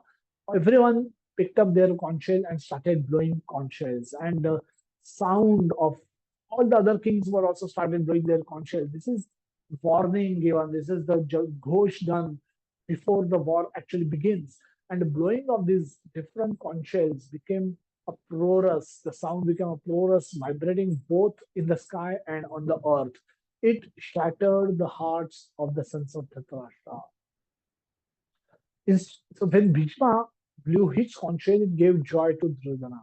But when Pandavas started blowing their conch shell, they gave that shattered the hearts of the sons of Dhritarashtra because they say so. Our heart gets shattered when we anticipate something wrong is going to happen, something difficult going to happen, some difficulties are going to come upon us, and at times, our heart gives this indication, it shatters. Arjuna, again, another. So this is a sign of victory for Pandava. The Kauravas were, even though they had more number of people, their army was larger than Pandava army. Even though they had great warriors like Bhishma, Drona, Kripa, and all the hundred Kauravas were great warriors, Shakuni, and many others on their side, they were not feeling sufficiently protected, and that is why they were worried. Duryodhana was worried, and on the other side, Arjuna was sitting in a chariot bearing the flag marked with Hanuman. He picked up his bow and arrow, Gandiv, and got prepared to shoot his arrow. Now, this is again significant sign that Hanuman is there wherever Lord Ram is, and Lord Krishna is Lord Ram. So, in his previous avatar, so Hanuman continued to be present wherever on the side of Lord Krishna, which meant wherever Hanumanji is present, victory will come on that side. Wherever Lord Krishna is present, victory will come on that side. That side will become victorious. So these are some signs of victory that are described in these verses of first chapter. And now comes a very significant turn in the Bhagavad Gita. Uh, in the verse 21 and 22, this is a translation of verse 21 and 22. Arjuna is going to say something significant, which is going to change the discourse of the Bhagavad Gita. Up till now, in the previous verse, if you will see, we hear that Arjuna is now picking up his bow and arrow, Kandiva and arrow. He's picking up and he's getting ready to start shooting arrows. So he's almost ready for war, almost ready to shoot his first arrow. And now, before that, what happens is, before he actually shoots an arrow, he says something significant to Krishna. He says, Achyuta, O infallible one, please draw my chariot between the two armies so that I may see those present here who desire to fight and with whom I must contend in this great trial of arms. What is he asking? Krishna is present as driver, right? So Arjuna is Yuvraj, is the king. So he's asking Krishna to drive. Now, where to drive? Take my chariot in between two armies. What do I want to do? I want to see all those warriors who have assembled in this battlefield with a desire to fight. I want to see them all last one time before the war begins. Because after that, I'll not be able to see them. I'll not be able uh, to interact with them. If I want to see them alive, this is my last chance. From the moment the war begins, we don't know who will die when. So let me just take a look at all the warriors. And Krishna obediently drives the chariot in between the two armies. Prabhupada writes something very beautiful in this purport. The relationship between the Lord and his servitor is very sweet and transcendental. Remember this whole science of relationship, that 4.3 Rahasya here, Etada Uttamam, when we spoke, that the verse translation of that verse said that this is the science of relationship of with the Supreme Lord. This is the science of relationship with God. And that is what Prabhupada presented to the whole world. This is the science of relationship with God. Now, so the Prabhupada is writing in the purport that this relationship is very sweet and transcendental. It is not a worldly relationship. Worldly relationship, we have relationship with our parents, our spouses, our brothers and sisters, friends, teachers, bosses, and so on and so forth. So we have so many relationships, but all of those are purpose driven. They're attached to a reason. If they don't do this, I may not have the same kind of relationship with that person. No matter how good a relationship we may have, it is always driven by a purpose. And but Prabhupada is saying that the relationship between God and his devotee is transcendental to these purposes. It is not belong to this material world. It is without any purpose, a hetuki, without any purpose. So this way, Prabhupada writes that what what is the symptom of this relationship? The symptom is the servitor is always ready to render service to the Lord, and similarly, the Lord is always seeking an opportunity to render some service to the devotees.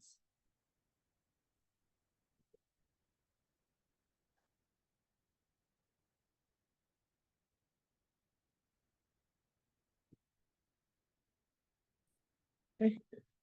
So, what is happening here? It's happening reciprocation. A devotee wants to serve Lord. That's natural. Lord is so great. Krishna is great. God is great. Everyone wants to serve Lord. If the great personalities, if great tomorrow Prime Minister of the country come and sit in my home, I will want to render some service to him. I will want to make him feel comfortable. मैं AC on करूंगा, पानी दूंगा, खाने के लिए क्या चाहिए पूछूंगा, वेजिटेरियन है, उपवास है, क्या है, मतलब क्या अच्छा लगता है, क्या अच्छा नहीं लगता, किसकी एलर्जी है. I will ask all this information and I will try to serve him accordingly. But it is so surprising to read that Lord also wants to render service to his devotee. He takes greater pleasure in his pure devotees assuming the advantageous position of ordering him. That's why we see he becomes small child in the home of Nanda Maharaj and Yashoda Maya, and they dictate terms with him. They decide when he should take bath. They decide which jewelry he should wear.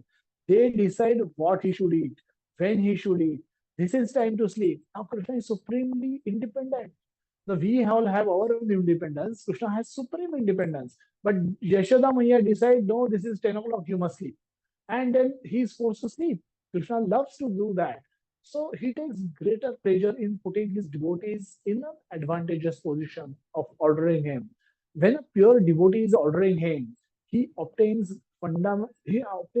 transcendental pleasure, although he is infallible master in all circumstances. So his situation doesn't change. So whenever he's becoming a small child on the lap of Maya Yashoda, he's still the same God. He's still the same creator. He's still the same person who existed when nobody existed. And but his position doesn't change. But he by his own sweet choice is putting himself in a position where the devotees are able to order him, where devotees are able to dictate terms with him, where a devotee is able to tell him what to do, what not to do. He gets a lot of pleasure in doing so. Last section is the fourth section, learning that why did a great hero and a Krishna devotee Arjuna put his bow down, refusing to fight. Now, this is covered in the section from verse 27 to 46. And what is happening? We saw just now that Arjuna has picked up his bow and arrow and is preparing to fight. But what happens? And just he's just asking. He has just asked Krishna to take his chariot in between two armies. Krishna must have driving the chariot. Imagine Krishna is driving chariot. The chariot is moving forward, and chariot goes in between two armies in some open space, open land. And when Krishna stops the chariot. Now Arjuna is looking around, and he's seeing armies and warriors from both sides. Obviously, he knows a lot of these people. Everyone probably he knows by name. He knows who they are. What is our relation? What is his relationship with them? What is their relationship with Kauravas? What is their relationship with Pandavas? And he knows most of them. So he's now seeing their faces, and they are seeing him. And Krishna is silently uh, watching, waiting for the next instruction to come from Arjuna. And this is what happened. Arjuna gave five reasons, yeah, five reasons for not fighting. He overcomes by compassion for friends and relatives. That if compassion is a quality of a devotee, and he says, "How can I kill my friends and relatives? What am I going to gain just for that piece of land? Are we supposed to kill our relatives and friends who are so dear to us? My Pitamaha Bhishma is so dear to me. He loves me so much. My guru has taught me everything. Do you think I should use this all this skill and talent to shoot arrows at them and kill them? Is that what is really good?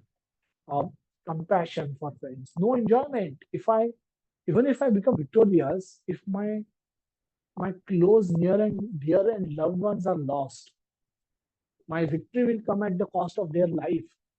Will I really enjoy? Even if I win the kingdom, how will I enjoy when my Pitamaha is not going to be there? My Guru is not going to be there, who should otherwise become see me perform so well at the battlefield, showing all the skills that he taught me. Uh, but he's not going to be there because I'll have to kill him. If I have to become victorious in this war, I cannot win this war without killing these people. So what is it that I will enjoy? Fear of sinful reactions. Will I not, if I kill my relatives, will I not get sin? Is that what Kula Dharma? I'm a Kula. As a Kula Dharma, I'm supposed to protect all the weaker people in my Kula, in my family.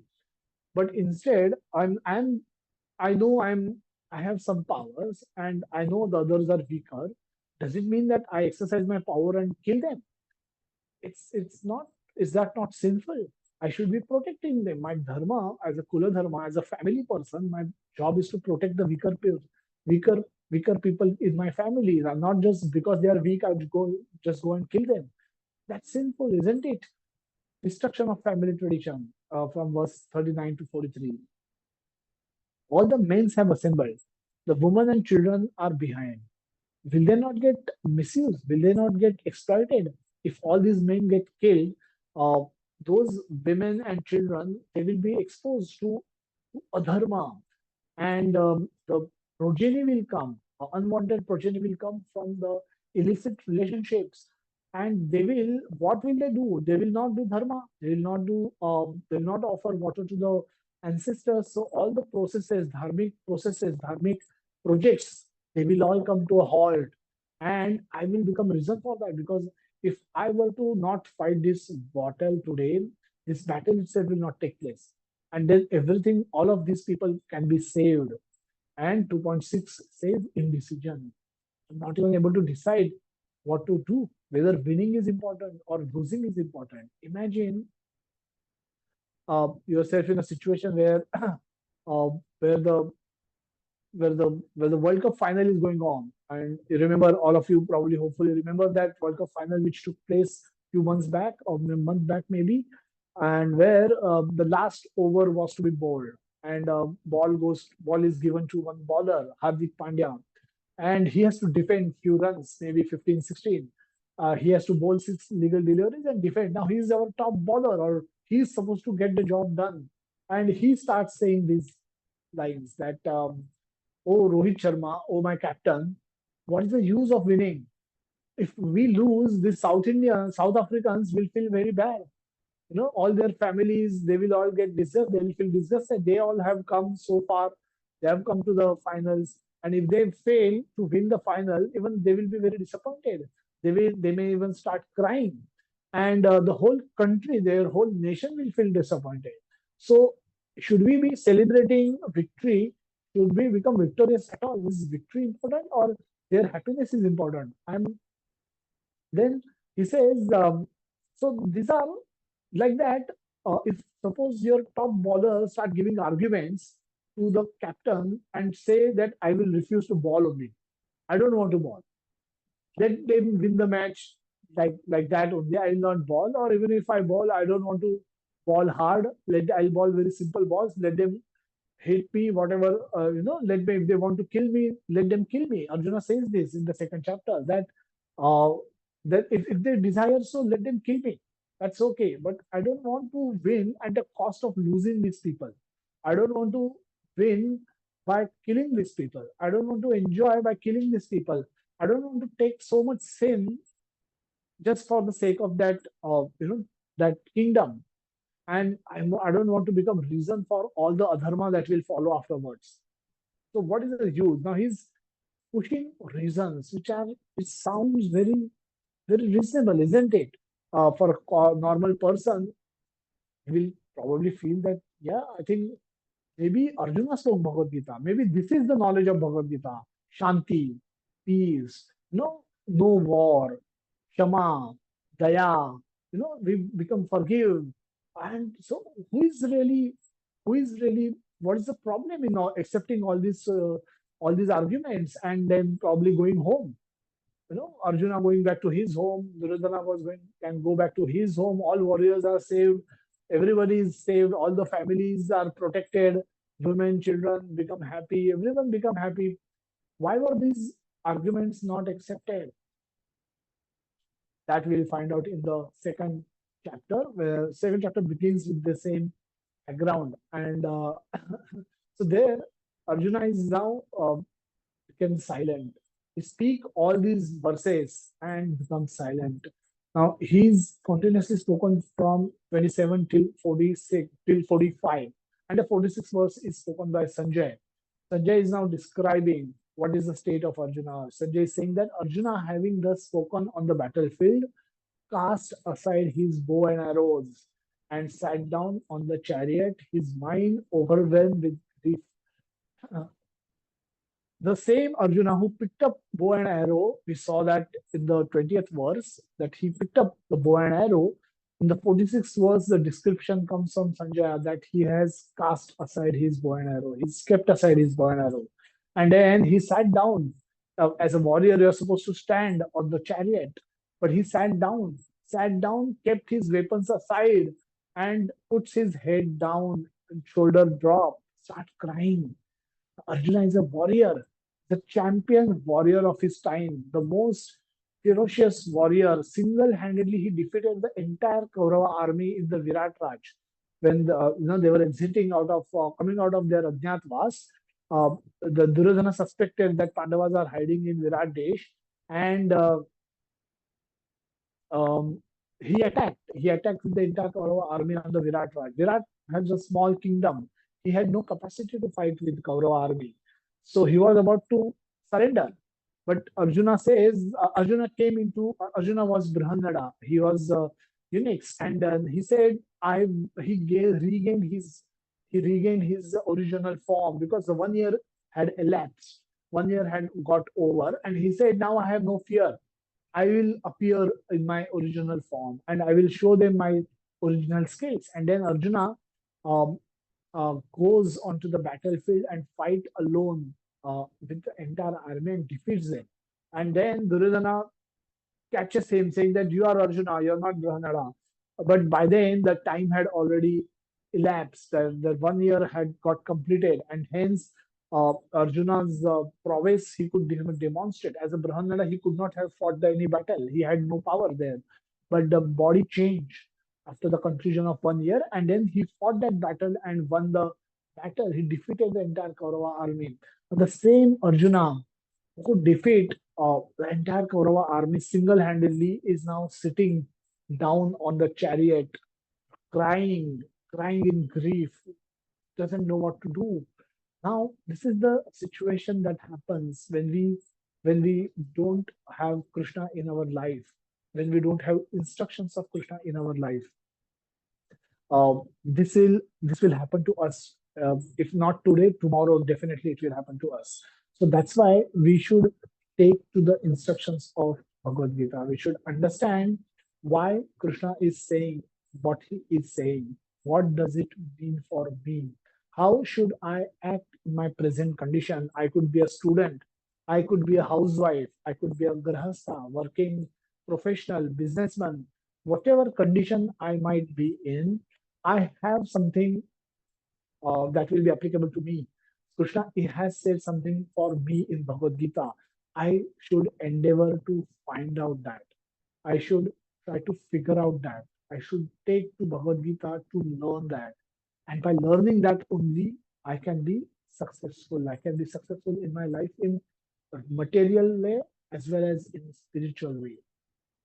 So with this, come to the last slide. To summarize, we've spoken about the introduction to Bhagavad Gita. Prabhupada says that at least theoretically we should accept Lord Krishna as Supreme Personality of Godhead and try and learn Bhagavad Gita in submissive, humble spirit. Then only Bhagavad Gita can be understood. Otherwise, Bhagavad Gita is a great mystery. A lot of people have written commentaries on Bhagavad Gita, but by reading those commentaries, no benefits can be derived. Whereas this is the authentic commentary written by Srila Prabhupada on Bhagavad Gita, comes in parampara, comes in, it is not concocted out of mind as one's own thoughts, one's own ideas. It is not a manufactured explanation. It is a parampara explanation. Now, learning this Bhagavad Gita, you'll understood it in the way it was understood by Arjuna.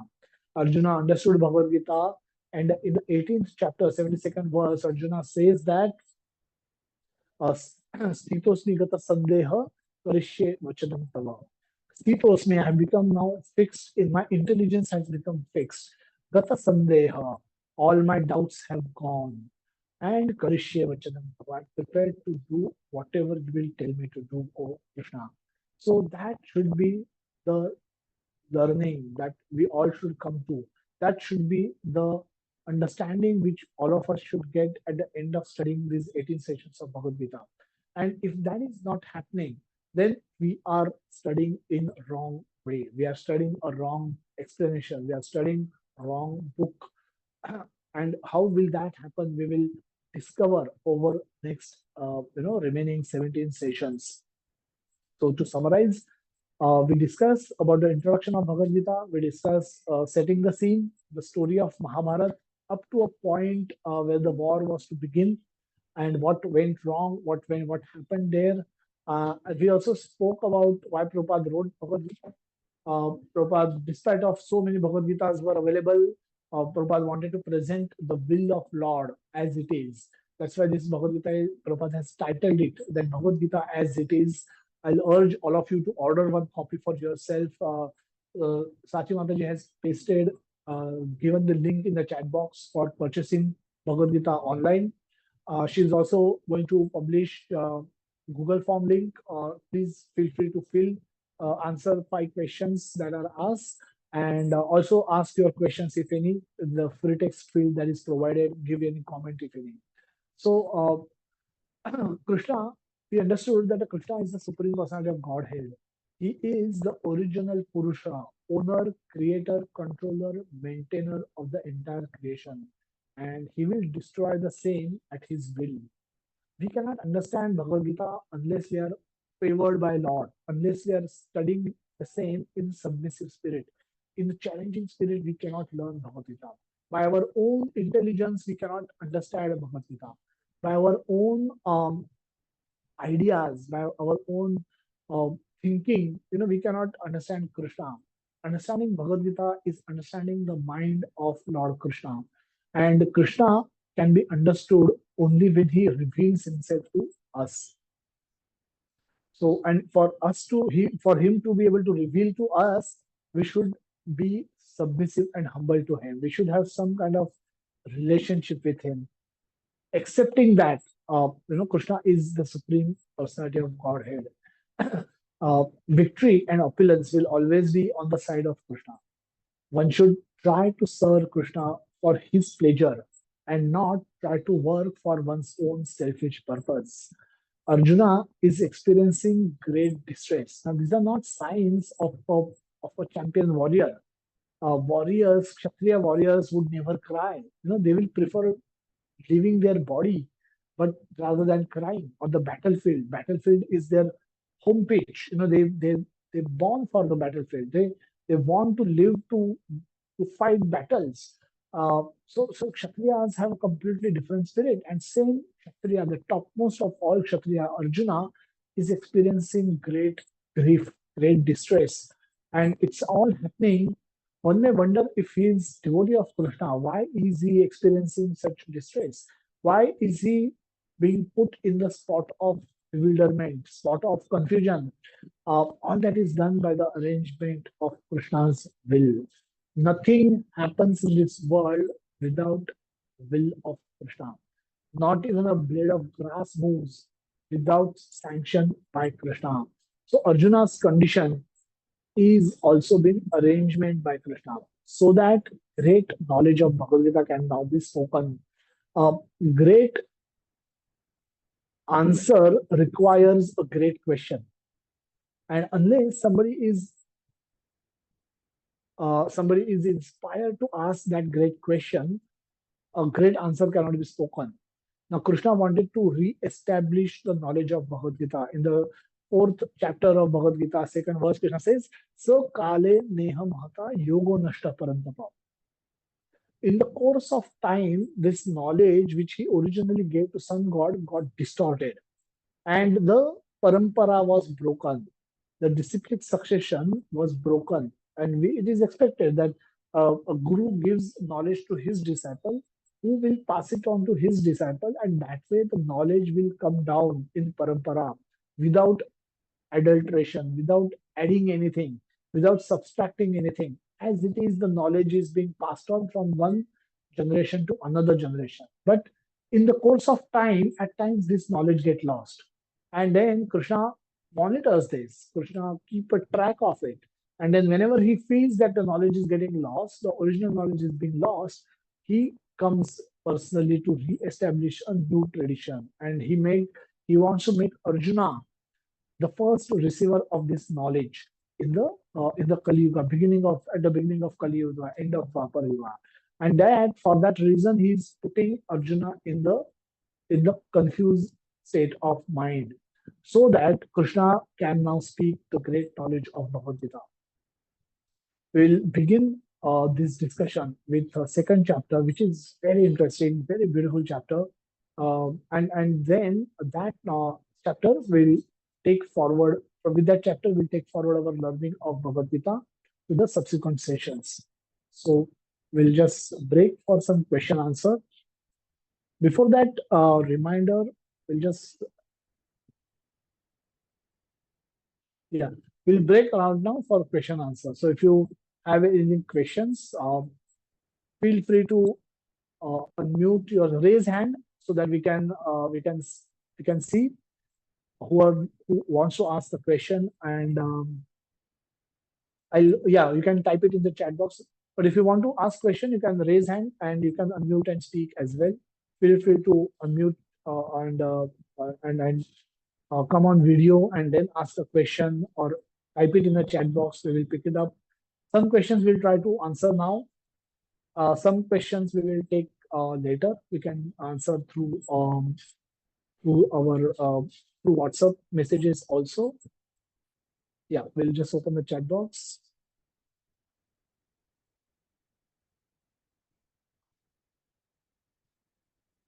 So links are sent. The Google Form link is also there. You can you can order your copy of Bhagavad Gita, and you can also fill the fill the quiz that is also there. So yeah, there are some questions. Hare Krishna. Yeah, sir, as you said, 8 sons after 7 girls. Krishna was born to Vasudev, Vasuki. Sorry if I'm incorrect.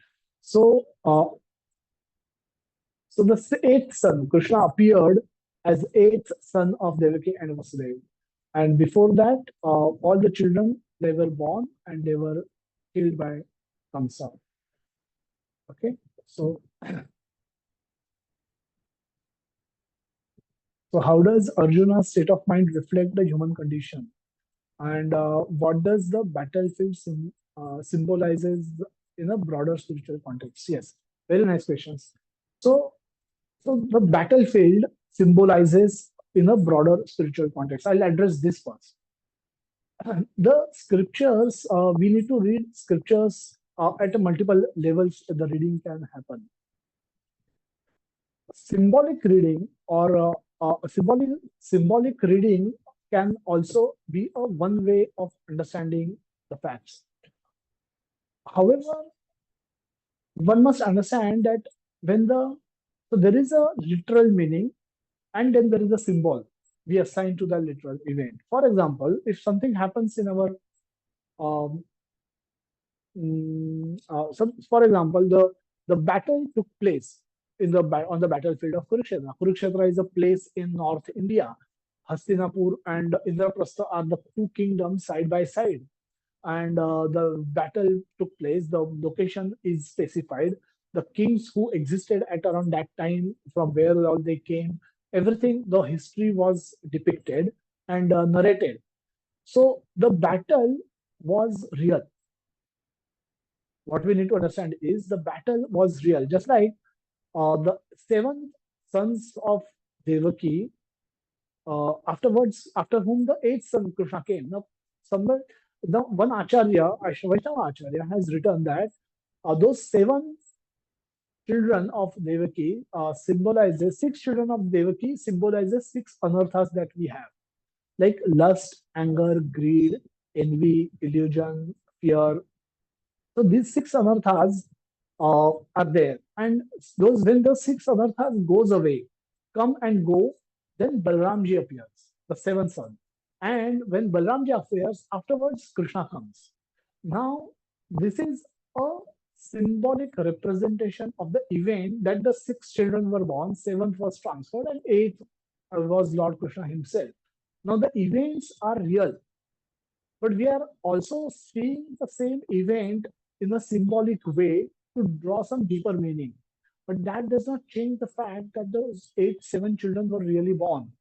And Krishna appeared as the 8th child. So that way, Kurukshetra battlefield is a real battlefield.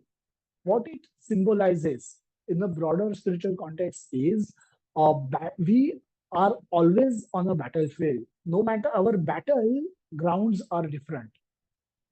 If I'm a working professional, my battleground is and a grahastha. These are two broader responsibilities I may have.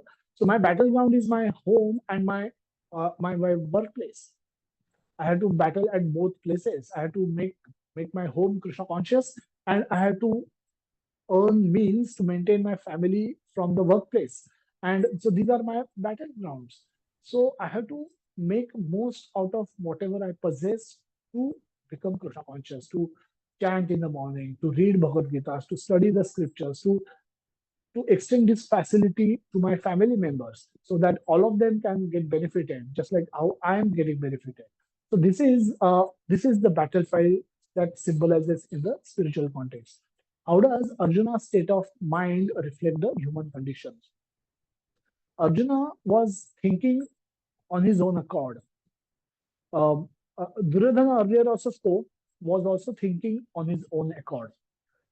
When when the concept of God is missing in our life, this is what our condition becomes. When we recognize God's role in our life, this is what we become. We are reduced to Arjuna. We become miserable without understanding of God's role in our life. Earlier, we spoke about science of relationship. Now, one should ask a question that what is the relationship we have with God? We are Indians. Prime Minister Narendra Modi is our Prime Minister. Finance Minister is overseeing finances. कृषि मंत्री कृषि देखते हैं farmers land ये सो करते हैं बीज आता है फसल आती है we are practically self-sufficient. What is God doing? So what is my relationship in this whole life, the way the whole country functions, the way whole my life functions? I work hard in my company, I get salaried, using which I'm maintaining my family. What's the role of God in this?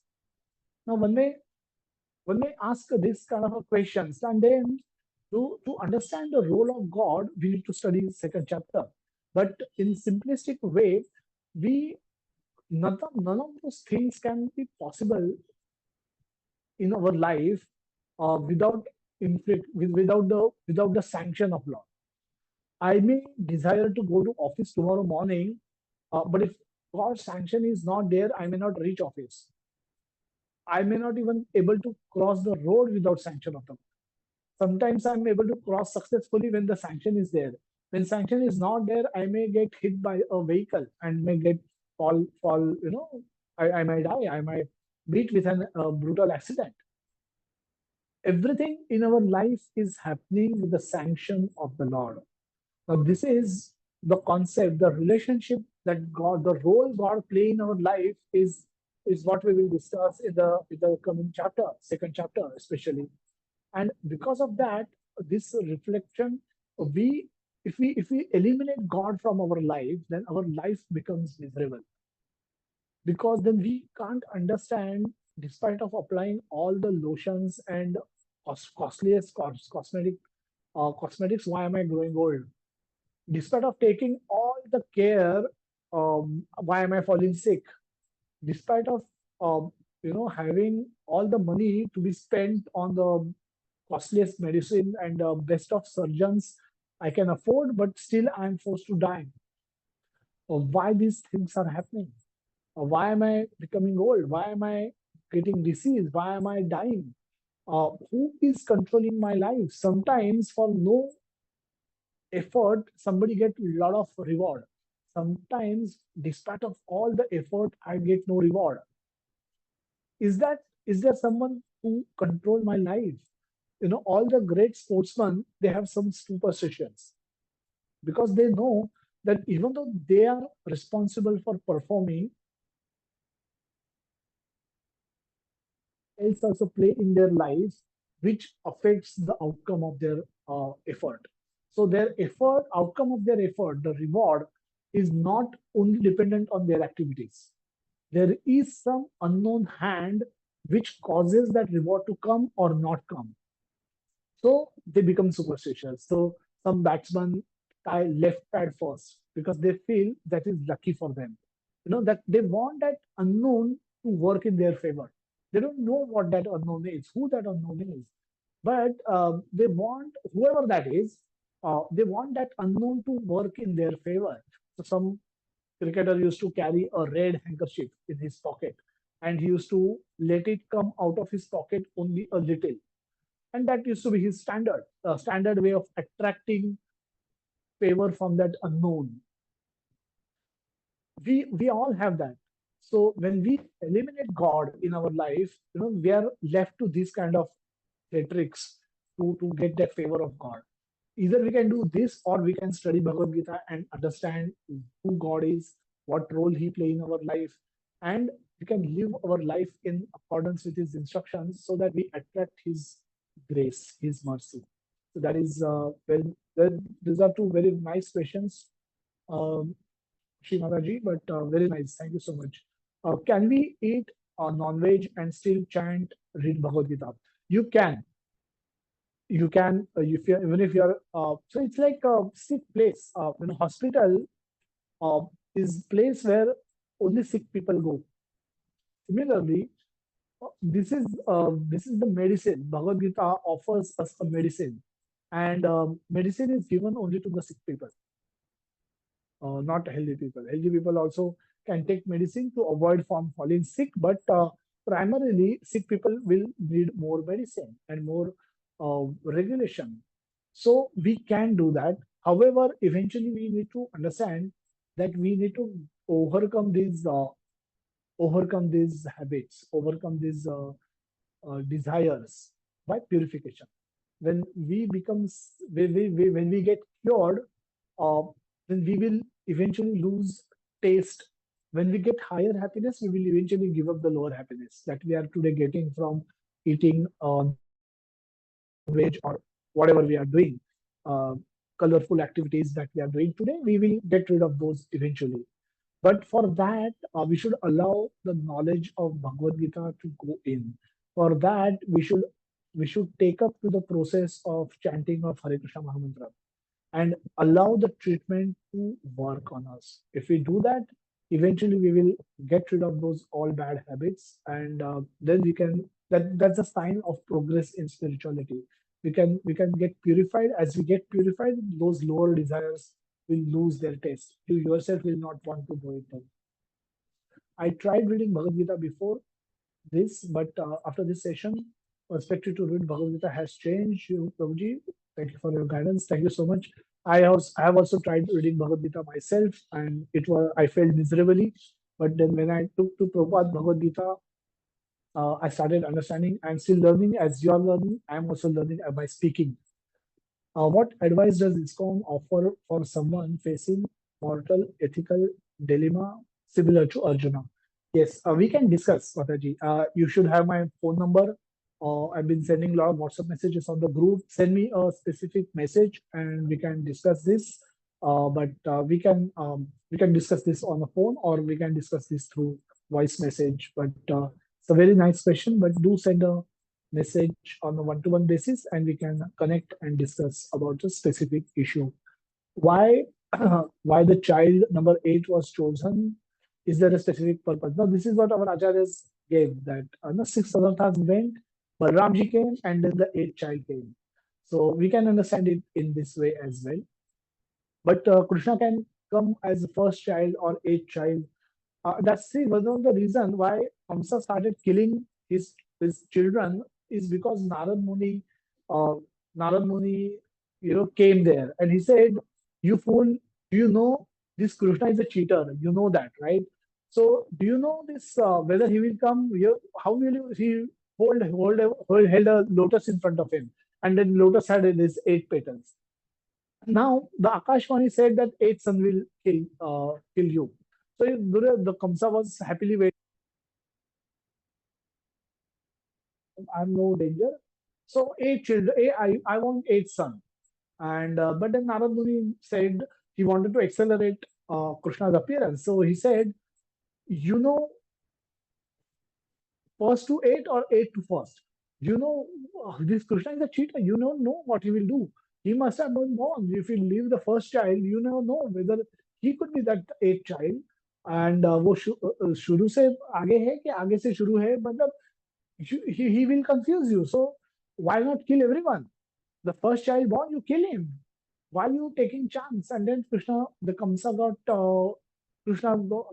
convinced that yes, I should not trust Krishna, and nor that Akashvani, celestial voice coming from the heaven. So I should simply kill all the children that are getting born to Devki, and then that's how it started. That's what accelerated the appearance of Krishna. Narad Muni is famous for doing these tricks. So eighth was also the Akashvani, and eighth was also because Krishna can come as any.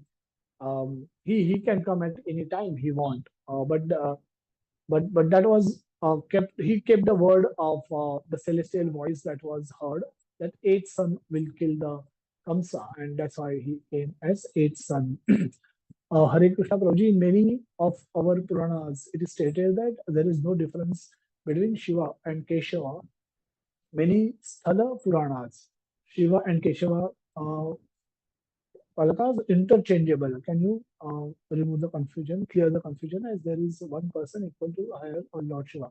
So there is, as you say, yes, there's a verse in the Bhagavad Gita 7th chapter where Krishna says that there is no one equal to me or greater to me. Mata parataram na astyat kinchidasti dhananjaya. And he confirms this, that even Lord Shiva is inside him. When the Virat Rupa was shown, Shiva was present inside Krishna. So Shiva is a uh, very special expansion of Lord, but Krishna is higher than Shiva. So that's a settled position in Bhagavad Gita as well as Srimad Bhagavatam. Both it is clarified at multiple places. Another one I heard Duryodhana went in heaven. Is that true? And if yes, why? I heard that Duryodhana went in. Yeah. So Duryodhana going to heaven is like going to a five-star hotel. There is nothing great about somebody going to heaven, because if you get a vacation for going and staying in Taj Lands in Bandra West for 1 week, prepaid coupon, you get one some award. Now you may go there. It could be like heaven, right? Everything is so nice. You can eat whatever you want. Relax. Bathtubs are there. Swimming pools are there. Whatever. All luxury, spa, whatever you want is all available there. Now this is a prepared vacation. Now the vacation time comes to end. You have to come back to your home, wherever it could be, Chembur, Dharavi, Bandra, Parla, Churchgate, wherever you might be staying. You will have to return back to your home. So, heaven is, there's nothing great in attaining heaven. Now, Duryodhana, all the warriors who left their bodies in Kurukshetra, they all died in front of Lord Krishna. They were all getting mercy from Krishna while leaving their bodies. So all of them got a gati that is better. Whereas Pandavas were pure devotees of Krishna. They went back to Krishna. So that's the difference. So Swarga is a temporary relief. Even if somebody attains it, it's there's a ninth chapter of Bhagavad Gita of says that Kshine Punya Marte Lokam Vishati. That your balance gets over, you will return back to the material world. So going to Swarga is nothing great.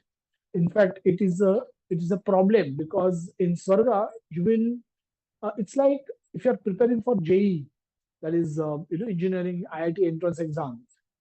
You have a choice. You can sit down in your home peacefully without any disturbance, and without any disturbance, and study hard for that exam. And you can also study it by setting up a table in the middle of Disney World. Disney World, where there are fairs, the people come there for vacation. There is everything. A lot of things are happening. Available, so-called funds available, rides, and in the middle of all that, you set up a table and set yourself up for studying for IIT entrance. Now, when you do that, the second way it's very difficult, because there's so much distraction, so much so-called enjoyment is available. It's difficult to concentrate and study hard. So Swarga is caused that kind of a destruction. So it's not advisable even to go to Swarga. Uh, Prabhuji, especially your explanation to the session was very helpful to us. Thank you so much, Madaji. Another question, Radhesh Hari Vallabh Guruji. My question is why Sri Krishna didn't participate in the war of Kurukshetra. Also, as you said, Sri Hanuman was also present at the chariot as he is the supreme bhakta of Sri Ram. So did Hanuman participated in the war of against Duryodhana? No. Lord can't fight. With whom will Lord fight? When Lord has a desire to fight, he creates a he requests his own Dwarpal Jai Vijay come back as Hiranyakashipu and Hiranyakshika, and they give little pleasure to Lord in fighting. But because they become so powerful, but despite of their all their might and power, Lord could defeat them very easily. So no one can practically fight with Lord. So there's no question of Lord participating in the war of Kurukshetra. Again, Krishna is not like a number one tennis player. Krishna is a different category of player. Krishna is not belong to this category of humans. So it's not that he was more powerful because of which he was not wanting to fight. He doesn't belong. So with his will, people are dying. It was his will that with that the time moves. He's Kalos me. He says, I am eternal time. Now, when time comes, people leave their body.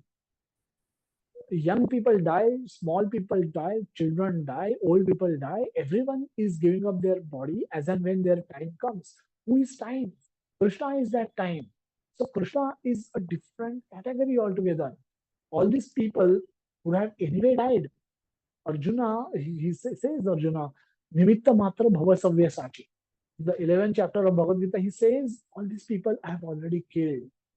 You participate in this war as a service to me. And when you will kill all these warriors in a fight, a Kshatriya's job is to fight. Just like a soldier is supposed to fight, he's supposed to kill people.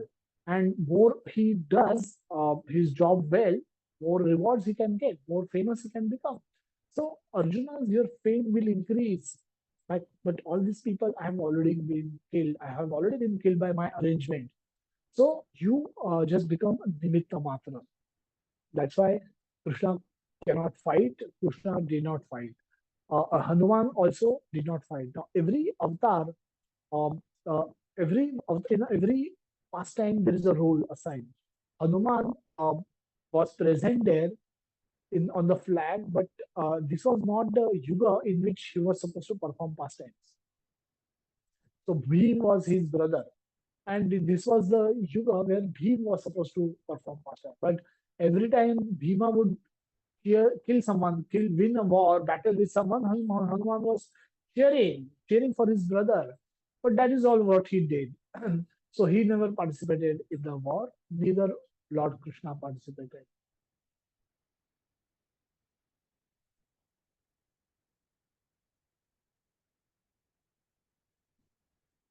So what not to do when we are sad? When we are sad, pick up a phone and speak to a devotee.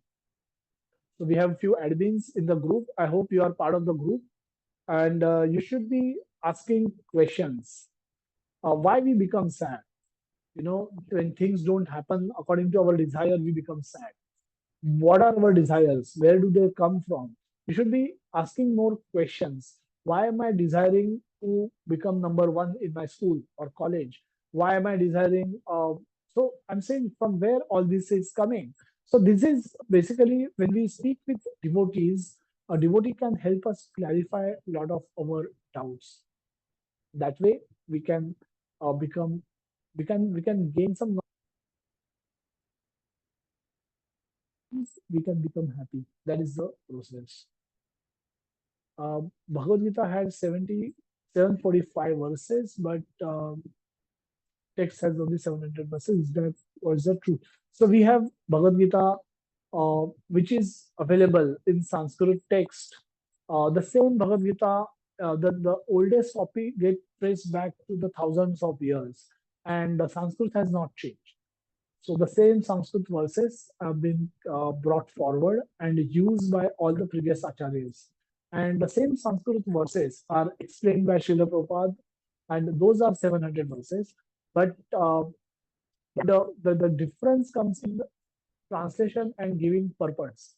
So if the authors try to give their own purport, uh, their own, but their own, if they try to push their own purpose through these purports, then the the translation get distorted, and the meaning completely changes. That's why the Bhagavad Gita, when Prabhupada presented, along with the practicing of Krishna consciousness, the four regulative principles, and chanting of Hare Krishna Mahamantra, when Prabhupada introduced these three things, that's it.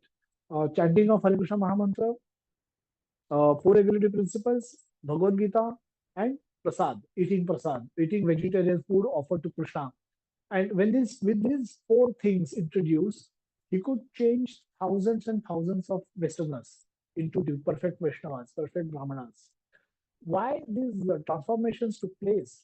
This transformation took place because the Bhagavad Gita was effective. The knowledge that Prabhupada was sharing was bona fide. And because it was bona fide, it could have effect. It's just like when you take a medicine, when you take a duplicate medicine, it does not give you any cure.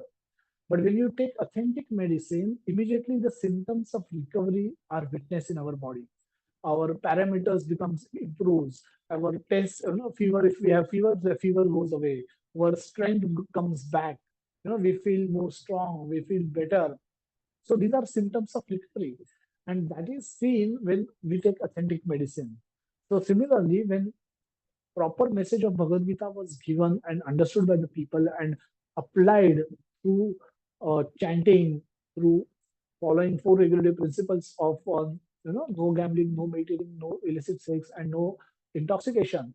And then by taking to the vegetarian food, sattvic vegetarian food offered to Krishna, taking it as prasad, and learning principles of Bhagavad Gita and Bhagavatam. This through these four things alone, all those transformations could take place. So with that, the world changed like never before. I have left non-veg, but my parents can't let me have eggs. I have iron deficiency. So we can discuss these specific questions, whatever be those.